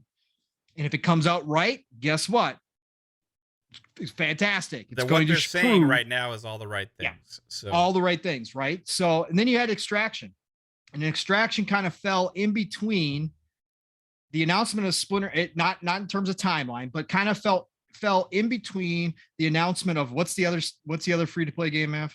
I forgot. You just said it. Defiant. Heartland. X-Defiant. That's right. X-Defiant. Okay, so X-Defiant's the worst. They brought over one of the heads from Call of Duty, trying to make this free-to-play next level hero type shooter, thinking that they're going to jump in that market. They launch, they give us the release trailer, they show us the gameplay, and everybody goes, what is this? What are you trying? What are you trying to do here? They delay the beta. They pull everything back, right? Then we get the Extraction. And Rainbow Six has a huge following. Rainbow Six is still a successful franchise. We could all talk about whether or not I'd rather have a Rainbow Six Vegas style. Of course I would. I'd love that for them to go back to Rainbow Six. But what they've done with Siege is quite impressive. Did not start out the greatest, and now they've turned it into quite a big game with a huge following of people. Esports still playing Rainbow Six Siege. They've done an awesome job. The game has wound up having a lot of legs to it, right? They've made a lot of money off Siege. So that's fantastic. But they drop Extraction and everybody's kind of like, are you going to charge me full? They took Extraction out of like an idea that they had for a timed event in Siege. Right. And then like, okay, this really worked. People liked it. Let's make it a whole full price game over this one mode. Full price game. People are like, what? Yeah. What so they dropped the price now. They listened to feedback. And so they dropped getting Game Pass. Right. They dropped the price, but the hype still wasn't there. Like you were just talking about, man. Yeah. They lost a lot of hype. People were like, what am I really going to pay for this? Well, like you were saying, I was kind of excited for the game. The game looks good. I like co-op multiplayer games. I like Aliens. I like those types of games where we can hop in with friends and fool around and play. And I used to play Siege back in the day. Then it got a little too hardcore for me. And I lost, again, me, the grazer. I don't put enough time into it. So when I drop into a match, I'm playing with a bunch of sweaties who've been playing Siege nonstop for the past 3 years. I get my ass handed to me. So it's not a lot of fun. But Extraction kind of gave me a fresh start with Rainbow Six. And I was like, all right, I can see where this is going. This would be kind of fun, but really, am I going to budget gamer? Am I going to pay full price for this thing? So they dropped the price. Hype still does not generate. So what do they do now? Right? They say, hey, Xbox, we'd like to drop this game in an Extraction. By the way, let's keep talking about this Ubisoft Plus thing. What do you think? So they get a bag of money from Xbox. Xbox gets the benefit of having, even without the hype, Rainbow Six still carries a name. They drop in a game with a lot of potential, just like Outriders. Now we know what happened to Outriders. Outriders, unfortunately, failed. But it had a chance. There was a good month there, Mav, where everybody was sticking with it throughout all the problems, because at its core, Outriders has a really great game. Had they focused on the right things and fixed the right things and not had Square kind of mucking things up, that could have been a really good game. I'm not talking about a Destiny killer like some people were thinking, but I'm talking about a really solid game that people still to this day would be playing. Great. It's great. There's a lot of good stuff to it. Steel and I beat it on co-op. It's fun. I mean, there's moments in there of genius where the game really does shine, but there's too many other problems that take away from that. So you got Extraction kind of in that same boat. And for Xbox, it could be a win if Extraction actually comes out and is actually extremely fun to play, and they got all the right mechanics involved, and it really kind of gets people excited about it again from the word of mouth, because all these Xbox players are going to be trying it out. Guess what? Then you got a great game popping into Game Pass, and it does stir up excitement. What was trending yesterday, right? You put Ubisoft Plus, Game Pass, and Rainbow Six Extraction were all trending yesterday on Twitter at one point. That word of mouth does work. And being able to just download it and hit Mav up and say, hey, Mav, did you get Extraction downloaded yet? Let's jump in. Let's try this thing out. That can be amazing if the game is right. Now, if the game comes out with a lot of problems, it's going to probably die off pretty quickly because we got a million other things we can go play. But at the end of the day, it's a chance that you take. And it's a chance that you take with a partner in Ubisoft that you obviously have some belief in, right? And that you've seen the numbers, and Ubisoft has seen those numbers. They put a lot of their games. For Honor has been in Game Pass. So they've seen what engagement can happen in Game Pass. A lot of people are saying, hey, Extraction is kind of a trial. They've already done their trials. They know what Game Pass can do for them. Yeah, that's exactly been in Game Pass. Right. Know? Siege has been in Game Pass. They know exactly what it can do for them. So I think that was Division. Them. Yeah, the Division, exactly. Reignited the Division when they went back and gave, again, I give props to Ubisoft for taking their older games and giving us free updates and bringing them back to life. Division got a whole second life again. Now they squandered it, but they had a chance. They gave that game a second life. There was a time when the majority of my friends was playing Division 2 again, right? Yep. Right, we were. So this is a win-win for everybody involved. And I think that at the end of the day, this just was the perfect timing for this type of game to drop in January before the February deluge of avalanche, flood of excellent games coming out in February. Perfect timing to drop it in the Game Pass, have a couple weeks of breathing room in there, let people try it out. And if it's good, people stick with it, especially when it's in Game Pass. People are going to stick with it. Word of mouth spreads. More people on PlayStation side start jumping in, checking it out too, because they start hearing about it, start seeing it on Twitter, all that good stuff. That's what you use Game Pass for when you're a big publisher like Ubisoft. And this is the perfect game to try that with and to try to recapture, or not even recapture because there wasn't a real lot of hype for it even in the beginning, but try to create some hype for this game that's kind of been lost in limbo here. Great win for both sides. And again, pedal to the metal for Xbox here on out. I think they could potentially do one deal per month And I think that, they've already got Soccer 2 lined up for, what is it, March, April? I think it's March, isn't it? Is it March? I forget. It's Soccer 2. Forget. I think so. Yeah, February. I do believe Dying Light 2 has a chance. I believe that partnership is a lot stronger than people are aware. I think that some of those rumors about them giving some money to the Dying Light team to finish up Dying Light 2 was probably pretty true. And I think that there could be a surprise announcement come February that Dying Light 2 is dropping in the Game Pass. That's something else here that I wanted to talk to you about a little bit, because most of these announcements from these third-party games coming to Game Pass were made within weeks of the release date. Correct. Yep. These deals had to have been made way ahead of time, right? Oh, they were talked about for sure. Yeah. So it seems like Thank you, Jasper. When these games get announced and all these things, like, we're not going to know until close to release, And I think part of it is because the publishers, these third-party publishers, want to get as many sales as they can. Yes, right? absolutely. Pre-orders, it's business, and all of this stuff, right? Yep. And they don't want people not buying their game because of that.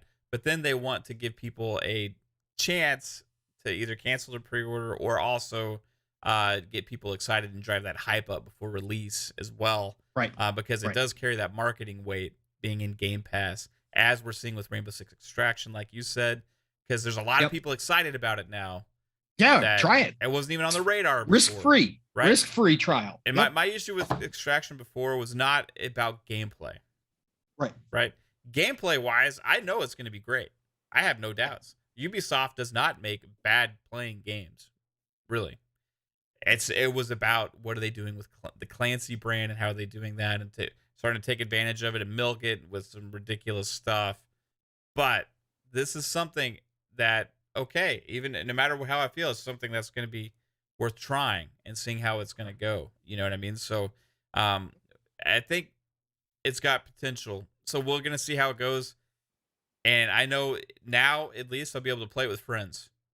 Right? Yep. So we'll dive into that sucker and have a blast. But yeah, man, this is crazy big week already in January. I mean, it's January 6th. This got announced, yesterday? Right? Yesterday, 5 days in, man. 5 days into the new year with already. And I remember thinking, like, when is the first big news? I was going to make a tweet. What do you guys think the first big news is going to be this year? And I forgot to do it. And a few days in, 2022, massive. They hold back this kind of news because they don't want it over the holidays, right?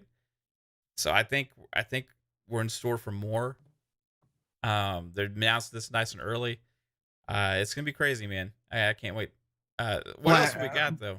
Well, let's see. Blatz, real quick with your question. Will Ubisoft Plus, is it going to be included in the Game Pass PC as well? Look, if they eventually roll everything in, if they eventually get a deal done, because again, just to clarify, Blatz, if you aren't aware, and a lot of people are so confused about this, I saw it today on Twitter.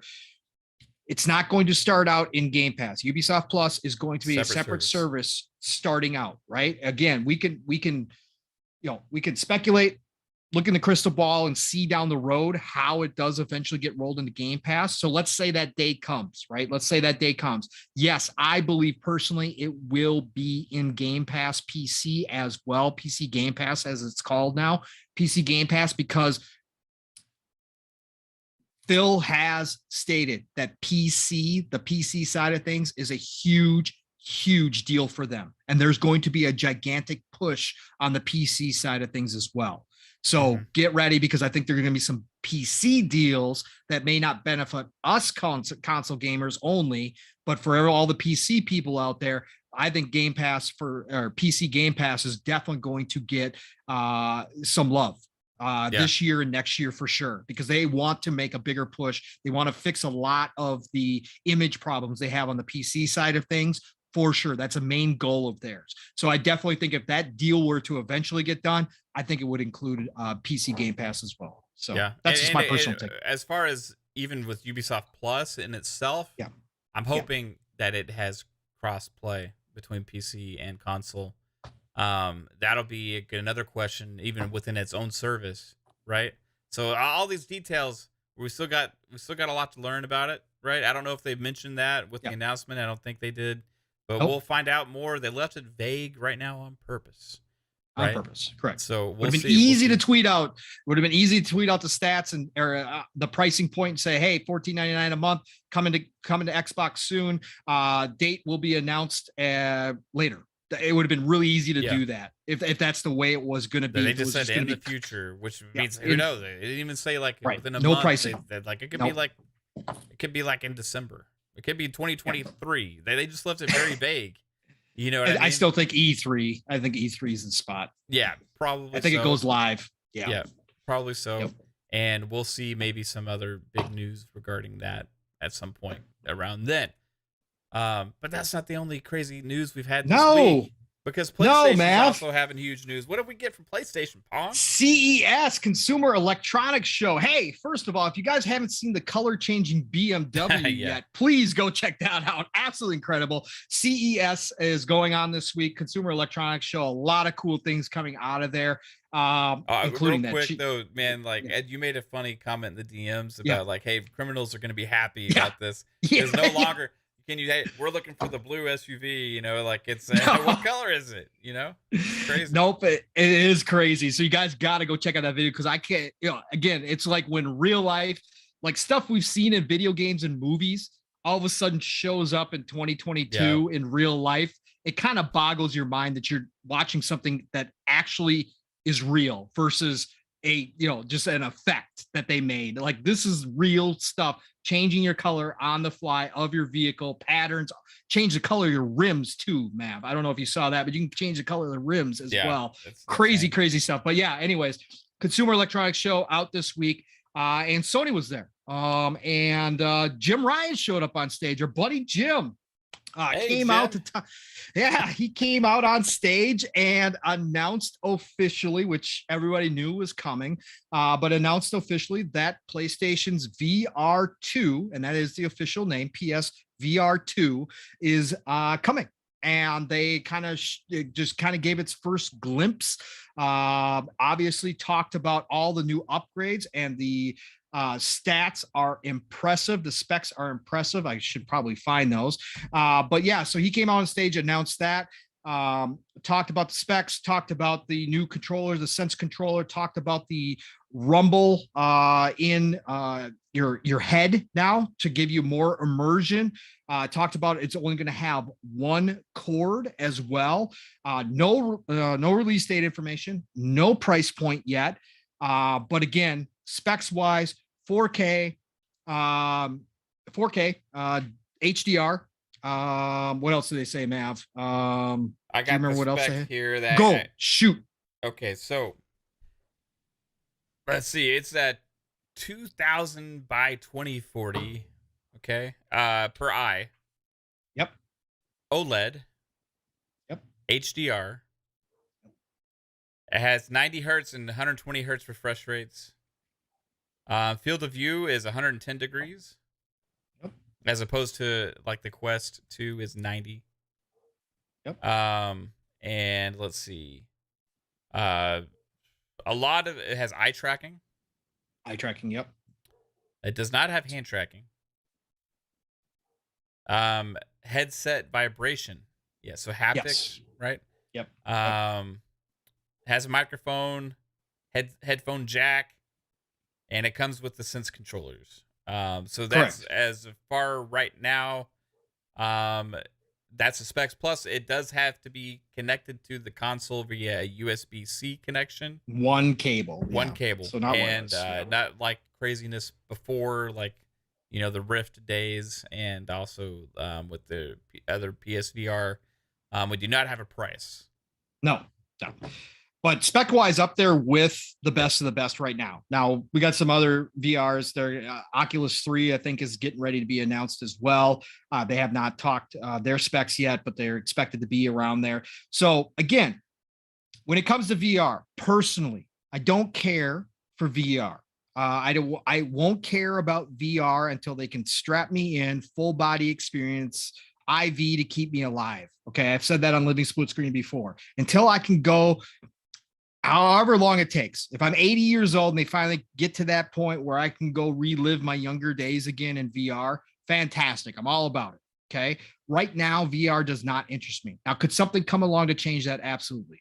And I give nothing but credit to all these companies, Sony, Facebook, Valve, all these companies pushing VR forward, because I'm not dumb and going to sit there and say it's not the future when I know it potentially could be the future in the games industry. Okay. And for a lot more as well. Social things, social media could go that route. It's a lot of different aspects. We hear meta being thrown around a lot nowadays, the metaverse, all that good stuff. Listen, I'm not dumb. Again, I do like to look in the future, and I like to step out of my own bubble and say, even though I don't care about it, I can definitely see where this is going. So I give props. It's great that Sony finally announced theirs. I know a lot of their base, their hardcore base, again, I hate that word, but anyways, their hardcore base is excited for this. Spec-wise, unless they're going to take a bath on this thing, I don't see it coming in at under 500. The first one was 400 at launch. I don't see it coming in at under 500, which is big pill to swallow when you got to buy a PS5 on top of it. So you can't even find PS5s right now. So the question is, when do they launch this thing? Some people are saying holiday. But again, I give props to all these companies doing the legwork, blazing new trails in VR, because eventually tech's going to catch up and VR is going to be a great experience for everybody. So I can't wait till that day. Again, without these companies doing this, there's no question. For me personally, not interested. Great to see it. Glad to see a lot of their fans, a lot of the VR people out there in the community happy to see this happen. Good on all of you. I'm glad you guys are finally getting your thing. Mav, what are your thoughts on the PS? We'll get into the Xbox stuff here in a second, but just straight up on the Sony side of things, PSVR2 being announced, what were your initial thoughts? Any interest whatsoever for you? Yeah, first, real quick, I want to say thank you to Gerald Mack for becoming a Speculator Brother Gerald Mack channel member. Thank you, sir. Appreciate the support. He also hit us up with a $2 super chat saying, just showing some support. Salute. Well, thank you, sir. Salute to you as well, man. I appreciate you all you guys 100%, dude. And you're awesome anyway. Besides that, you're just an awesome guy. And also Mr. Joanna Dark, another awesome person. Hit us with a $5 very generous super chat. Thank you, sir. Said, could the PSVR2 be compatible with PC as Sony pushes into that space? It would help with not needing a console only, since PS5 still hard to get. And we also have another new channel member, Pong, Dark CMF, the guy who gave away a console on RDX. That's right, Dark CMF. Thank you. I appreciate you as well, dude. 100%, man. Lots of awesome support from the community. Appreciate everybody. Even just the nice words you guys say, like you saying, "Hey, first time here," or whatever, or any of that stuff, man. That stuff brightens our day. So appreciate everybody, 100%. Going into the and I'm going to answer Mr. Duana's dark question, real quick. I don't think so. Immediately. I think in the future, potentially, but I think they would have made that announcement when they announced the headset, because that would have drove a lot of excitement for the headset from non-PlayStation users. I think part of their plan is in building this one mega platform for people to have with this with the console and the headset, and they want, as Sony is still in that mindset that they are very device driven, right? They're slowly moving out of that, but they're still very, very, very device driven as far as how they do their business. And I think they're trying to build like the ultimate hardcore play experience, right? And I think that's what they're trying to push. As far as the PSVR2, impressive specs. Like if you are a VR enthusiast, you have decisions to make. You can get an expensive PC that can handle VR stuff really well and get your VR headset and go that route. Or you can get a PS5 and get this headset. So as far as this is going to be a competition as far as PlayStation goes against that PC market for the VR enthusiasts, right? I think there are going to be some decisions to make there. If you're like, hey, I really love VR games, right? As far as what direction you go, and I think PlayStation's got, because of exclusive content and world-class game developers, a chance to make some strides there. And they're also pushing the technology and all that stuff forward. So I give props to them for that. How well is it going to do ultimately? That's another whole conversation, because I don't think it really necessarily matters. First off, because they're doing this knowing they have to know what the market size is going to be. Like, otherwise they'd just be foolish, right? They can't be that foolish, right? They have to know what the market size is for this, and they're going to allocate their funds game dev wise accordingly, I would think, as well. So you're going to find this be a device that I think, for the people that want one of the best experiences in VR, go get that PlayStation 5, go get that PSVR2, and you're going to have some amazing games like they revealed the Horizon game, and you're going to get that experience. And you're going to have an Horizon. What is it called? Horizon Call of the Mountain. Horizon Call of the VR, Mountain. I don't know. Yeah, it's called Call of the Mountains. Yeah, Fire Sprite in association with Gorilla Games. No, what are the acquisitions? Fire Sprite, right? Yep, correct. I personally don't get excited for the announcement of VR games. Yeah. Like, here's an example. Okay, we spent a whole 2-hour show talking about the Splinter Cell remake, and we spent a good portion of this show talking about Splinter Cell. When they announced the Splinter Cell game for VR, I didn't give a shit. Did you give a shit about that? No. And I've 99% of the community didn't give a shit about that. Right? That's a game that we've been begging for almost a decade. And when they announced a VR version, a VR game, nobody cared. Right? That's what VR is to me still in the gaming space. It's a cool, fun thing to do. It's an experimental, like, fun time. You can have great experiences with it, but I don't really look forward to anything specifically for VR, right? For me, just being in the VR space is the experience, not necessarily looking forward to specific content. Now, that's just a me thing. Enthusiasts, the hardcore enthusiasts, are going to be those people that are looking for those next thing to do, that next big thing, and they're looking for those next games, and that's where I think PlayStation is gonna do very well. But it's also hard to compete about the plethora of content out there on PC, right? So it's very interesting. I don't know, like, ultimately, sales wise, how well it's going to do. You know, I think PSVR 1 had sold about 5 million or so, roughly, and that was with 100 million something PS4s out there, right? So this is going to be something that is going to sell over time. There's going to be more new content over time. Eventually, if it ever gets to a low enough price, I will consider it. But even though it's one cable, it's still a huge detriment for me. Yep. I do not want to be tethered and feel restraint when I'm moving my head around in a VR space. It's just something. Even if I have a super long cord, you can feel it.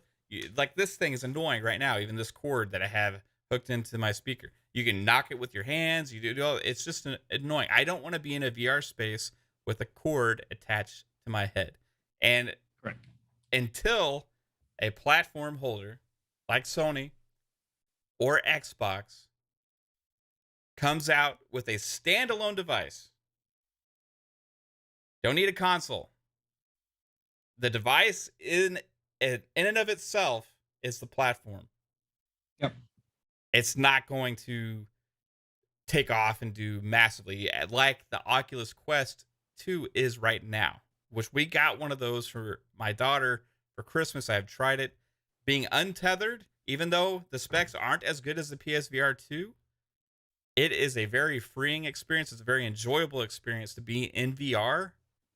And it has its own ecosystem and everything right there. In order for PlayStation or Xbox, whoever decides to do it, to truly have mass appeal for VR,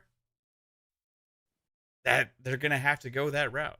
I mean, that's just you can't attach a device as a requirement to have another device, and expect it to be accessible. Otherwise, it's still just a very expensive accessory. Yep. It may be an accessory that has its own content, a la Connect, PS Move, but it's still an accessory. Very expensive accessory. I don't know. It's going to sell well for accessory-wise. It's going to sell well for the PlayStation, just not, it's not going to compete with other mainstream VR devices sales-wise, like Oculus Quest 2 and whatever they come up with next is really where you're going to see huge strides, because you got to believe the specs are going to get even more comparable, and at the price point being at $300 for the Oculus Quest 2 and having no cords or anything. I mean, man, it's well, we'll see, man. It's for a specific market, It is very for a specific market, and they're spending a lot of money, right? Sony is, and again, let's clarify this, because I saw a lot of talk in the chat about this, and also Steele behind the scenes sent me a DM about it too. The PSVR1 was able to connect to a PC. Was it? So you were able to, yes, you were able to use it on a PC, and I saw a lot of people verifying that in the chat. Okay, cool. I did not. Steele sent me the article as well. So yeah, so you can use it already on PC. So now, could it be that it may not be out that way out the box? Possibly, it could not be out that way out the box, but I definitely think that eventually, no matter what, PSVR2 will be able to use with PC. What do you like? You use it with your PC, like VR games, like that you buy on Steam and stuff like that? Correct. Okay. Yep. Hey, well, never mind. Take back everything I just said. so that is has good. A lot more viable potential for everything. Can I rewind this and like redo the last like 15-minute? No, that's cool, that's okay, though, man. Like that's okay. Seriously, that opens up a whole nother platform. I didn't know that the PSVR 1 was usable on PC. I thought it was only usable on the PlayStation. So if you can use it with other VR games, that opens up a huge other avenue, and then you're looking at them competing with, HTC more and that kind of stuff, like a higher end, VR experience. That's still right, and I'm sure there are people that do it. Yeah, but I still think that cord thing is an issue. Like the cord thing is an issue, especially when there's wireless available. Now, obviously, we know that it has to be wireless because streaming isn't up to par to do VR yet, which is changing. Again, tech's going to have to catch up, so you have to have the internals. You have to have a chip. You have to have all of it, in one unit. That's what does limit you. But at the end of the day, again, they're pushing it forward. But Sony still, because I don't. If they're going to make exclusive games, and if they're going to go full bore into VR, I don't know if they're going to open that up to other VR headsets, right? I think they're going to lock that down game-wise, content-wise to their setup, at which point you are spending a lot of money to build yourself a small pond right now, right? And that's okay if they want to do that. I don't think that Sony is willing to release their games and allow them to be played elsewhere on other VR devices, which is a problem. Now we'll see if that changes, but I just don't think that they're just not in that mode yet. We'll see down the road, but it's a very expensive pond they're building themselves, but that's fine. Again, I give all these companies props for doing it, because it's got to be somebody doing it. And we'll get to Xbox, and we'll get, some final thoughts from you and I on Xbox going into the VR space here in a minute. One thing I will say about VR, one thing that would get me into VR or consider purchasing a VR device would be, and Noof brought this up on Gaming After Dark the other night. Shout out to Noof Nukem and Mag and Titan over there. But I had this idea long ago when VR first started coming out, and I'm sure there's plenty of companies working on it. I'm sure it's already been done. VR people in the chat will probably tell me, look, this is old hat. What I'm saying though is a unified company that comes in and makes it possible to go to sporting events, to go to concerts that aren't available in my area through VR. Set up a primetime seat where I can experience that event through VR, that even if I had the money, I could not buy that ticket for. That's where I think VR takes a big leap, because I would love to sit down on my couch for a couple hours and either watch a sporting event from, let's say, football 50-yard line, or even to be able to walk around on the sidelines, right, during the game and experience that in VR, or be at a concert that just was not available in my area that I could not buy a ticket for, and have the best seats, front row seats to that concert, maybe even some behind the stage stuff. Dude, that would be cool. They have that now in Oculus Quest too. They do, right? Yeah. So you see, I knew people had already. I knew it was out there, but what I'm saying is like a unified company that allows you to experience everything in one spot. Like I just go on there and say, "Hey, I want to go to this concert tonight," right, and be able to do that. Yeah. So there's this app, like, because Cog told me about it. It's called Horizon Venues, right? Okay. So you go in there and you walk into this room, and there's all these different events going on. And you can choose which event. So like the one that I walked to, there was an NBA game. Then there was like a concert over here. Okay. And then there was like a ballet over here. And they're all like live events actually like taking place. So you can go in there, and some of them are like pre-recorded events as well. So you could like go in there and just get that personal experience or whatever.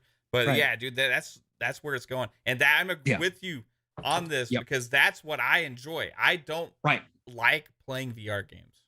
Okay. I just don't. I've tried it. They kind of make me nauseous when you get fast movement going on and stuff.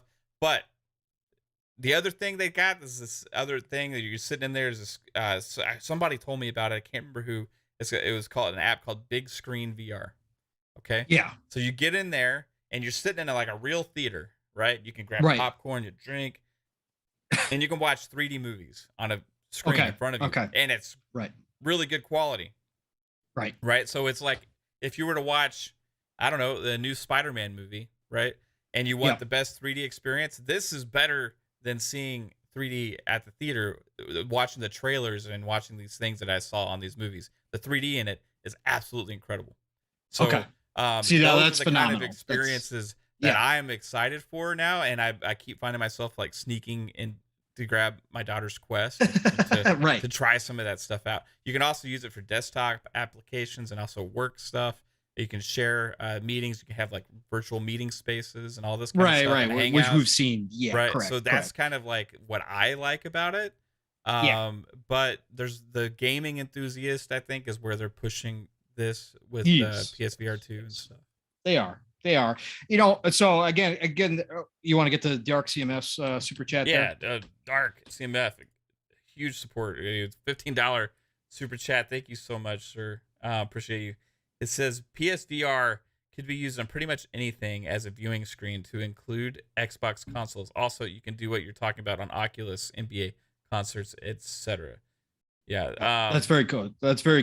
Yeah, I mean, and I had seen that. I'd seen the NBA stuff, and I had seen that. I just want it all in one big place where I can just go in and be like, "Hey, I want to go see this right now." Like that. When it gets unified, or when it gets to a point where everything's available, I definitely be all in on that. Again, it was never. Go ahead. I have a question about it though. Like, okay, so the PSVR. Somebody out there, please educate me, because I always had thought the console was hosting the game, and the headset was an attachment for it, right? And it only worked with the PlayStation. Okay, but finding out that it also works with PC is changes things to me. Now I'm actually a little bit more interested with the possibility of this, seeing that it has such high specs, right? Now, playing it on PC though, do you have access to the PlayStation content? Or is it, or do you just like play? What do you play? Do you, because like you're accessing Steam via a headset, it just transforms into just an accessory, just a device, and now you're using it with other platforms. You know what I mean? So somebody in the chat, please educate me, because VR is a sort of new territory, and PSVR I never had one. I don't know anybody except for maybe Mr. Badbit. I gotta ask him questions. I think he had one, right? Who had a PSVR 1 about how it works with PC. So if anybody knows out there, put it in the chat. I'm really curious about that, because if it's like I can just do whatever with my like big screen VR thing here, you know what I mean? And I can sit here and I could just watch the 3D movie, right? I'd be a lot more excited for that. You know.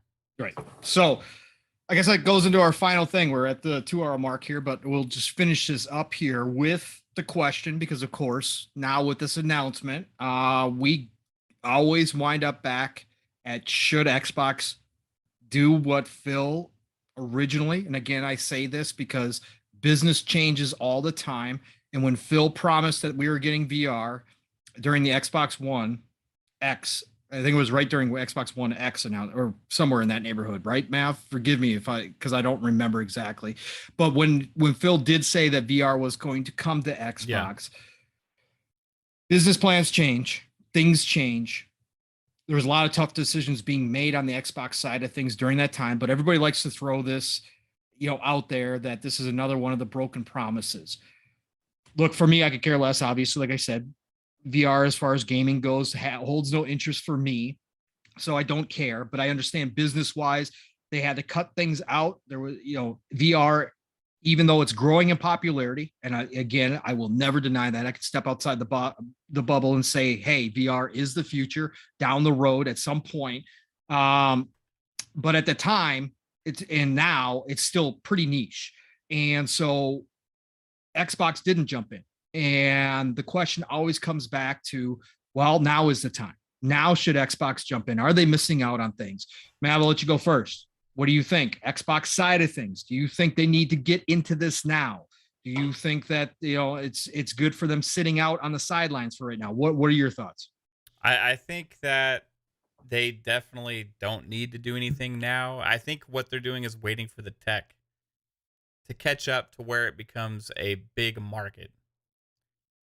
And Oculus is doing that right now. They're pushing that forward more than anybody, actually creating a more of a mass appeal for VR, with the ease of access and the low barrier of entry, right? That's the two things you need to really be successful with VR. I think having to own a secondary device is always going to be a hamstring. Otherwise, it's always going to be an accessory to something else. Just like your monitor is a viewing accessory to your PC right now, right? Or your mouse or your keyboard, they're all tools. If you have a VR headset for your PC, it is another way of experiencing content that the PC is pushing, right? Same thing with PlayStation and that VR, right? You're basically, the headset is used for viewing what the other devices are pushing out, right? And for me personally, I'm not excited about Xbox getting into a VR space unless the Xbox VR is that in its of itself an Xbox VR, right? I want it to be a standalone product that is not tethered to anything, that I can access exclusive Game Pass or VR type games that are created by Xbox devs. You also have third-party stuff out there. Like I saw a lot of people talking about Half-Life Alyx and stuff like that. Maybe you get that stuff on there as well. Then also you have your other applications like we were already talking about, accessible. And then maybe also because it's a standalone device and accessible within itself, you don't need something else. But then you add on the functionality between that and an actual Xbox, right? Now, when you plug it into an Xbox, you get maybe extra functionality, extra things you can do, stuff like that. Or maybe you have just a streaming capability between the headset and your Xbox device where you have added functionality. But I think the only way for it to be truly extremely successful is to have it be a standalone device. And if Xbox ever gets into the market, that's what I want it to be. I don't want it to be an attachment to my Xbox. I want it to be a true Xbox VR, right? Mm-hmm. And that's right now what PlayStation does not have, and that's why it's limited. If you had a PlayStation VR that was not tethered or capable to anything else, even at a lower spec, could you imagine the amount of excitement that could be? You don't even need a PlayStation. You can go and buy this $300 device, and you have access to this PlayStation store with these exclusive games and all these other things. Low barrier of entry, not tethered to anything, is the future of VR, right? You're gonna have your hardcore enthusiast stuff with it being tethered to cables and stuff like that, but that's such an isolated market. I don't want to be tethered to my head to anything with my head when I'm playing a game. You know, Right. like it's one thing holding a controller here and using a headset, you know, but if you're sitting there and you got a cord actually attached to like a large device, you know, like I don't know, man, it's just not it's not freeing. You know, it doesn't put you in the experience. It kind of becomes a distraction, becomes a nuisance. I don't like it. I had an Oculus, and I'm coming from somebody. I had an Oculus Rift 1. Okay, I had the first Rift, right? That one was a little bit crazy because you had like 2 or 3 cords you had to hook up, and then you had Right. 2 stands you had to put there, you know, and it didn't Right. even launch with like actual controllers at first. You had to use an Xbox controller and all this stuff, right? So it was a very like cumbersome experience, right? But even then, like having one cord for me is something that I'm like, okay, I could deal with it, but it doesn't entice me. It doesn't excite me. After playing with the Oculus Quest 2 and seeing the quality that it has, it's fine. It's fine. It works well. The stuff looks good at it. I'm thinking 5 years from now, something like that's going to look even better, right? So that's when I think Xbox should jump in at that point, and we'll see. Like I think having the other device be what pushes the content is not going to be what pushes VR to the masses. Yeah. I think I'm spot on with you for the most part. I said it before, I give props to all these companies doing the trailblazing. Look, Xbox is already trailblazing subscription services. They're already trailblazing with xCloud. You know, I know that Stadia has been around and there's been other people do it. Luna's doing it over an Amazon side. Yeah. But again, for the most part, Xbox is trailblazing. Xbox has tried to trailblaze in the past, right? And it's cost them. They tried to trailblaze with the Kinect. The Kinect to this day is still being used in the commercial side of things, right? In operating rooms. The Kinect was ahead of its time. It unfortunately was attached to an underpowered box in the Xbox One. It unfortunately had to be bundled with it. There were so many mistakes, which we've covered so many times before. They've tried to trailblaze and they've done it. They're doing it right now in other areas, and I'm excited for where they're going and what they're doing. But this time around, I'm kind of happy that they're kind of sitting on the sidelines and let other people, especially in the video game industry, trailblaze forward. And I think that the opportunity, when it's right, again, Microsoft is doing things in AR and VR in the back end with other industries. So they're not behind the times. They're not falling behind. They're doing other things, right? They're just not doing it in this space. And so for me, let them continue to do that. Let them continue to work with the military, work out AR, maybe even jump ahead of where VR is in some areas. And then when the time's right, go ahead and make your move. Or even if at the end of the day, you choose to sit this one out and say, hey, not at all right now in the foreseeable future, you can still partner with somebody. You can still partner with a Valve. You can still partner with Facebook and Oculus, all that kind of stuff. You can partner with these people. You can start picking up studios that's, you know, are specifically designed VR games and start in the market there and start creating content that can be played elsewhere. But like you said, Mab, overall right now, I don't think VR fits the model that Phil and his team have put into place with accessibility, with having the ability to play anywhere, anytime. That's their new motto. And I don't think that VR itself goes against that when you are tethered or when you are, you know, you need the extra equipment on top of it to be able to have the premium experience.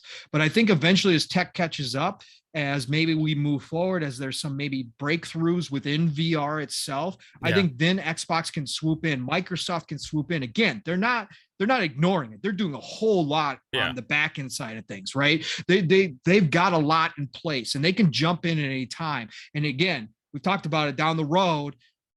Valve could be in the future plans of Xbox, right? So then, you know, you pick when you, if the day comes, right? If the day comes and they swoop in and they swoop up Valve, you know, they have already got VR then in place, right? And they're ready to rock and roll out the gates. So right now, I'm kind of happy they're sitting out. I know a lot of people would like to see them jump in.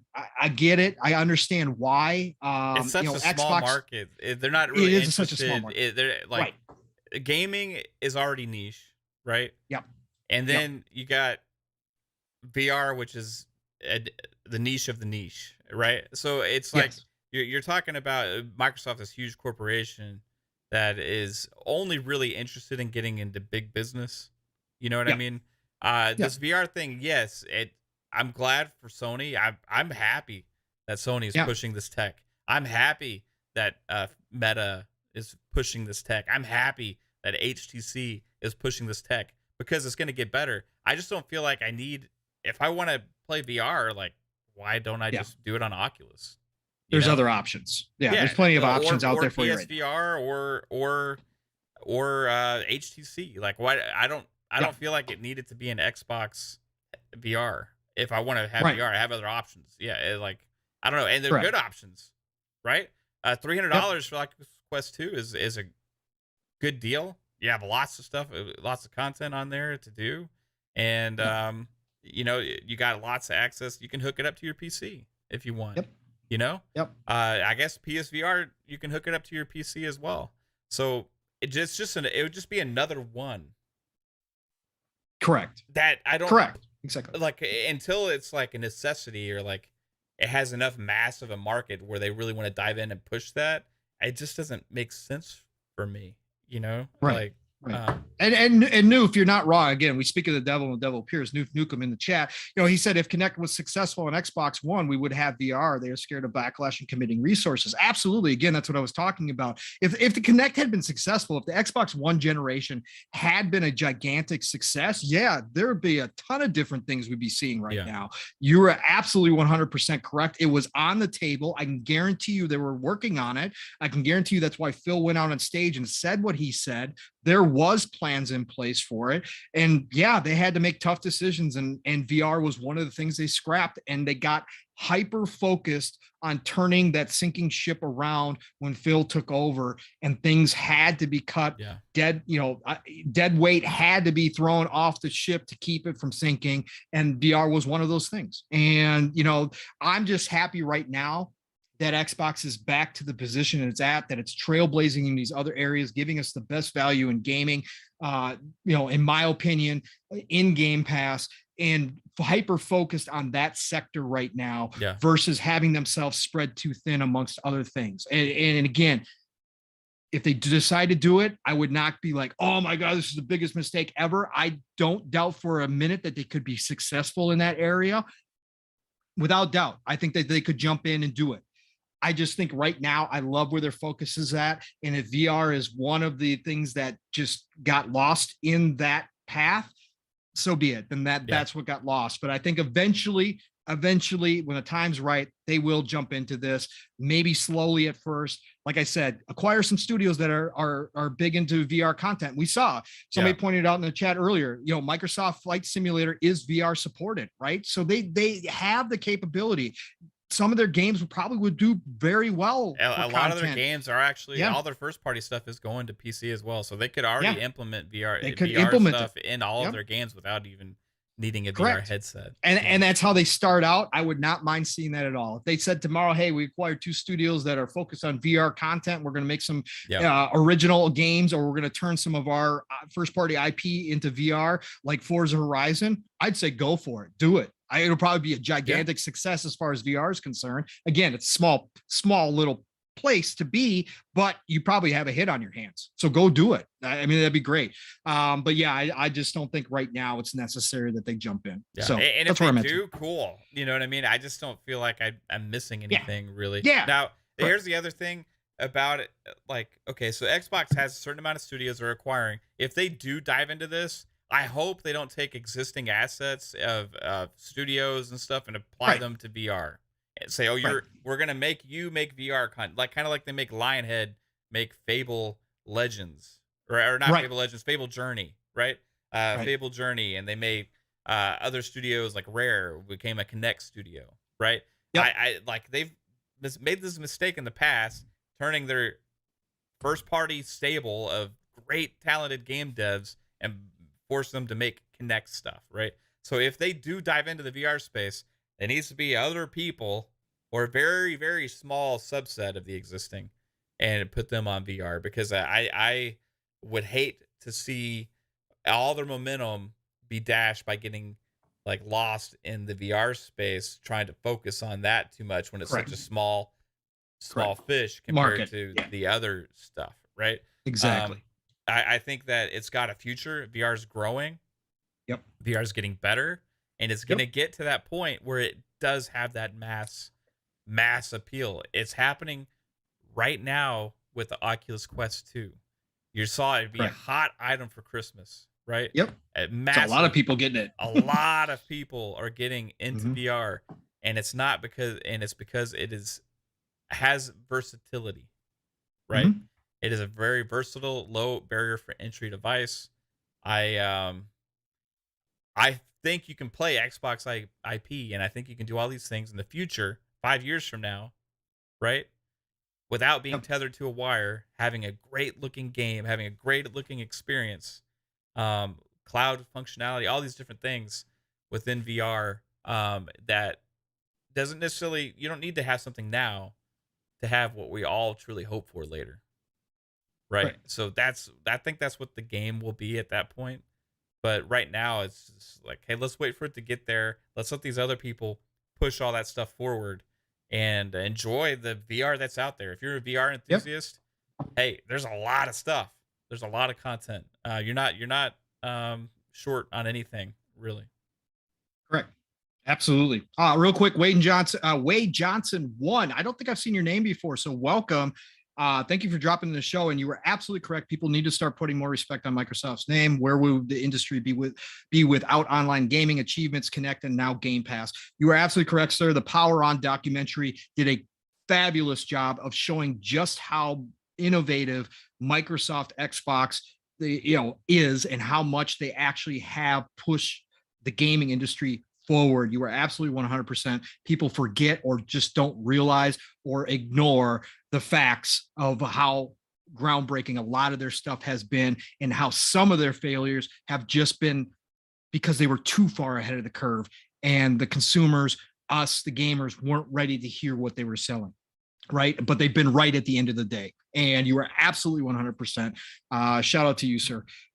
Great conversation, Mav. Saffron, good to see you. I'm just going to shout out some people that jumped in here late. Ace of Spades, awesome to see you. Noof, boom, boom. Good to see you dropping in here, brother. It's Timmy dropped in here with us. Vector 44, good to see you as well. Ray Oid, I hope you're saying that last name right. OID, Ray Oid, awesome to see you as well. You've been contributing to the chat greatly tonight. Crazy Louie in the house. Vic the Click, of course, I shouted you out before. I think I've caught up with everybody who kind of jumped in here late. Anybody who didn't, hey, love you all. Thank you for jumping in. Again, Mav and I have been on a long vacation. It's good to get back in the seat. What a great week to do it with all this news dropping. We had some fantastic items tonight, Mav, for sure.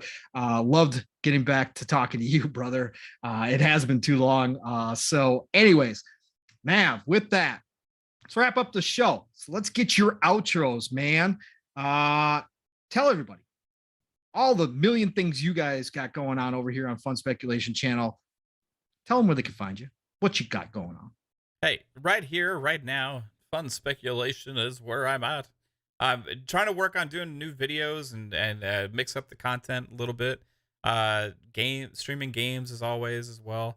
But when you're ready for a podcast, we have it here on Fun Speculation on YouTube. We have lots of shows.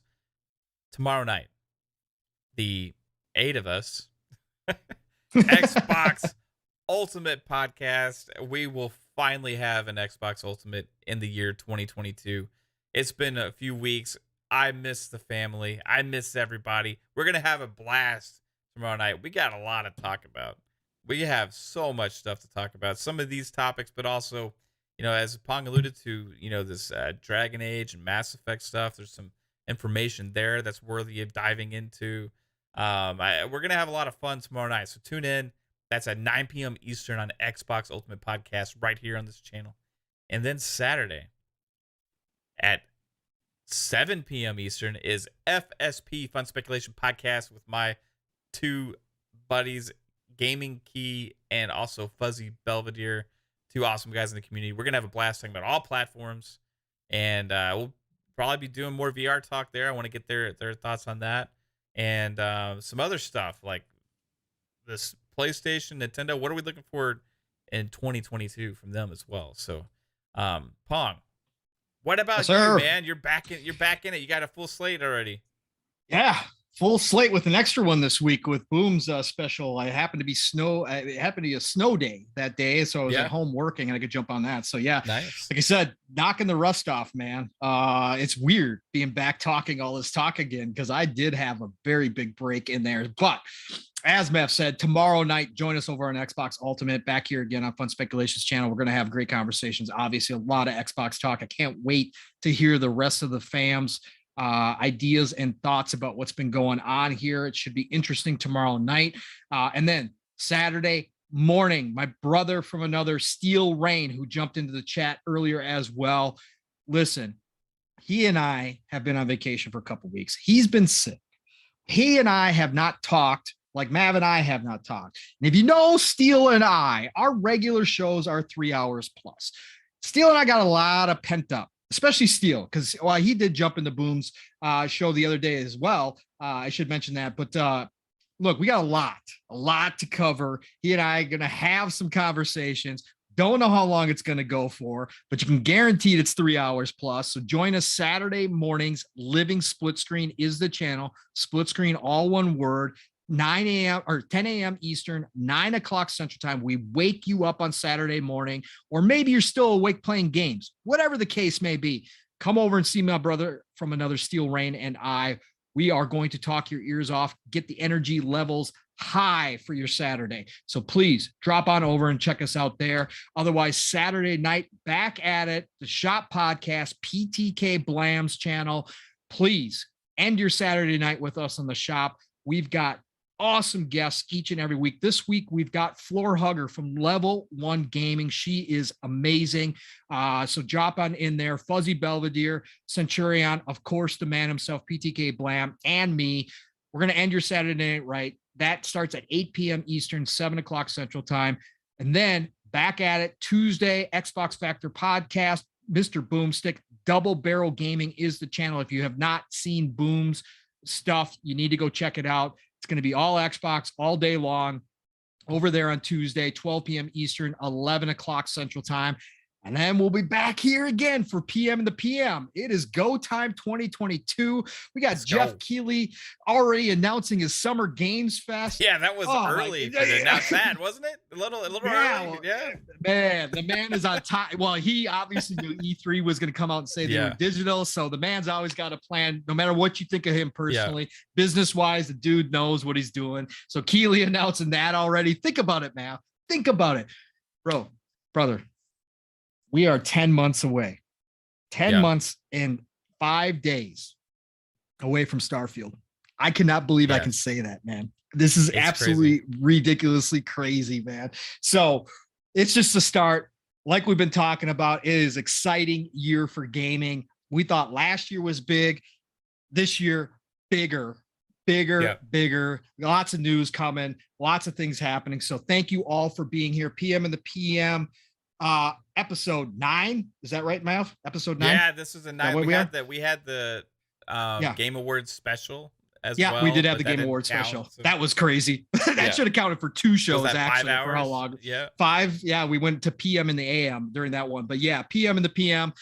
Episode 9 is in the books. Thank you all for dropping out and seeing us. Huge turnout tonight. Didn't know what it was going to be like. Everybody's still kind of coming off the vacation, but man, great night of talking. Thank you all, chat. Nothing but love and respect for all of you each and every week. We appreciate you so much. So thank you for being here. And until next Thursday, of course, we're going to see you on other shows, but till next Thursday, PM in the PM is out of here. Golden age of gaming. Play what you love what you play, and we'll talk to you real soon. Bye, everybody. Thank you.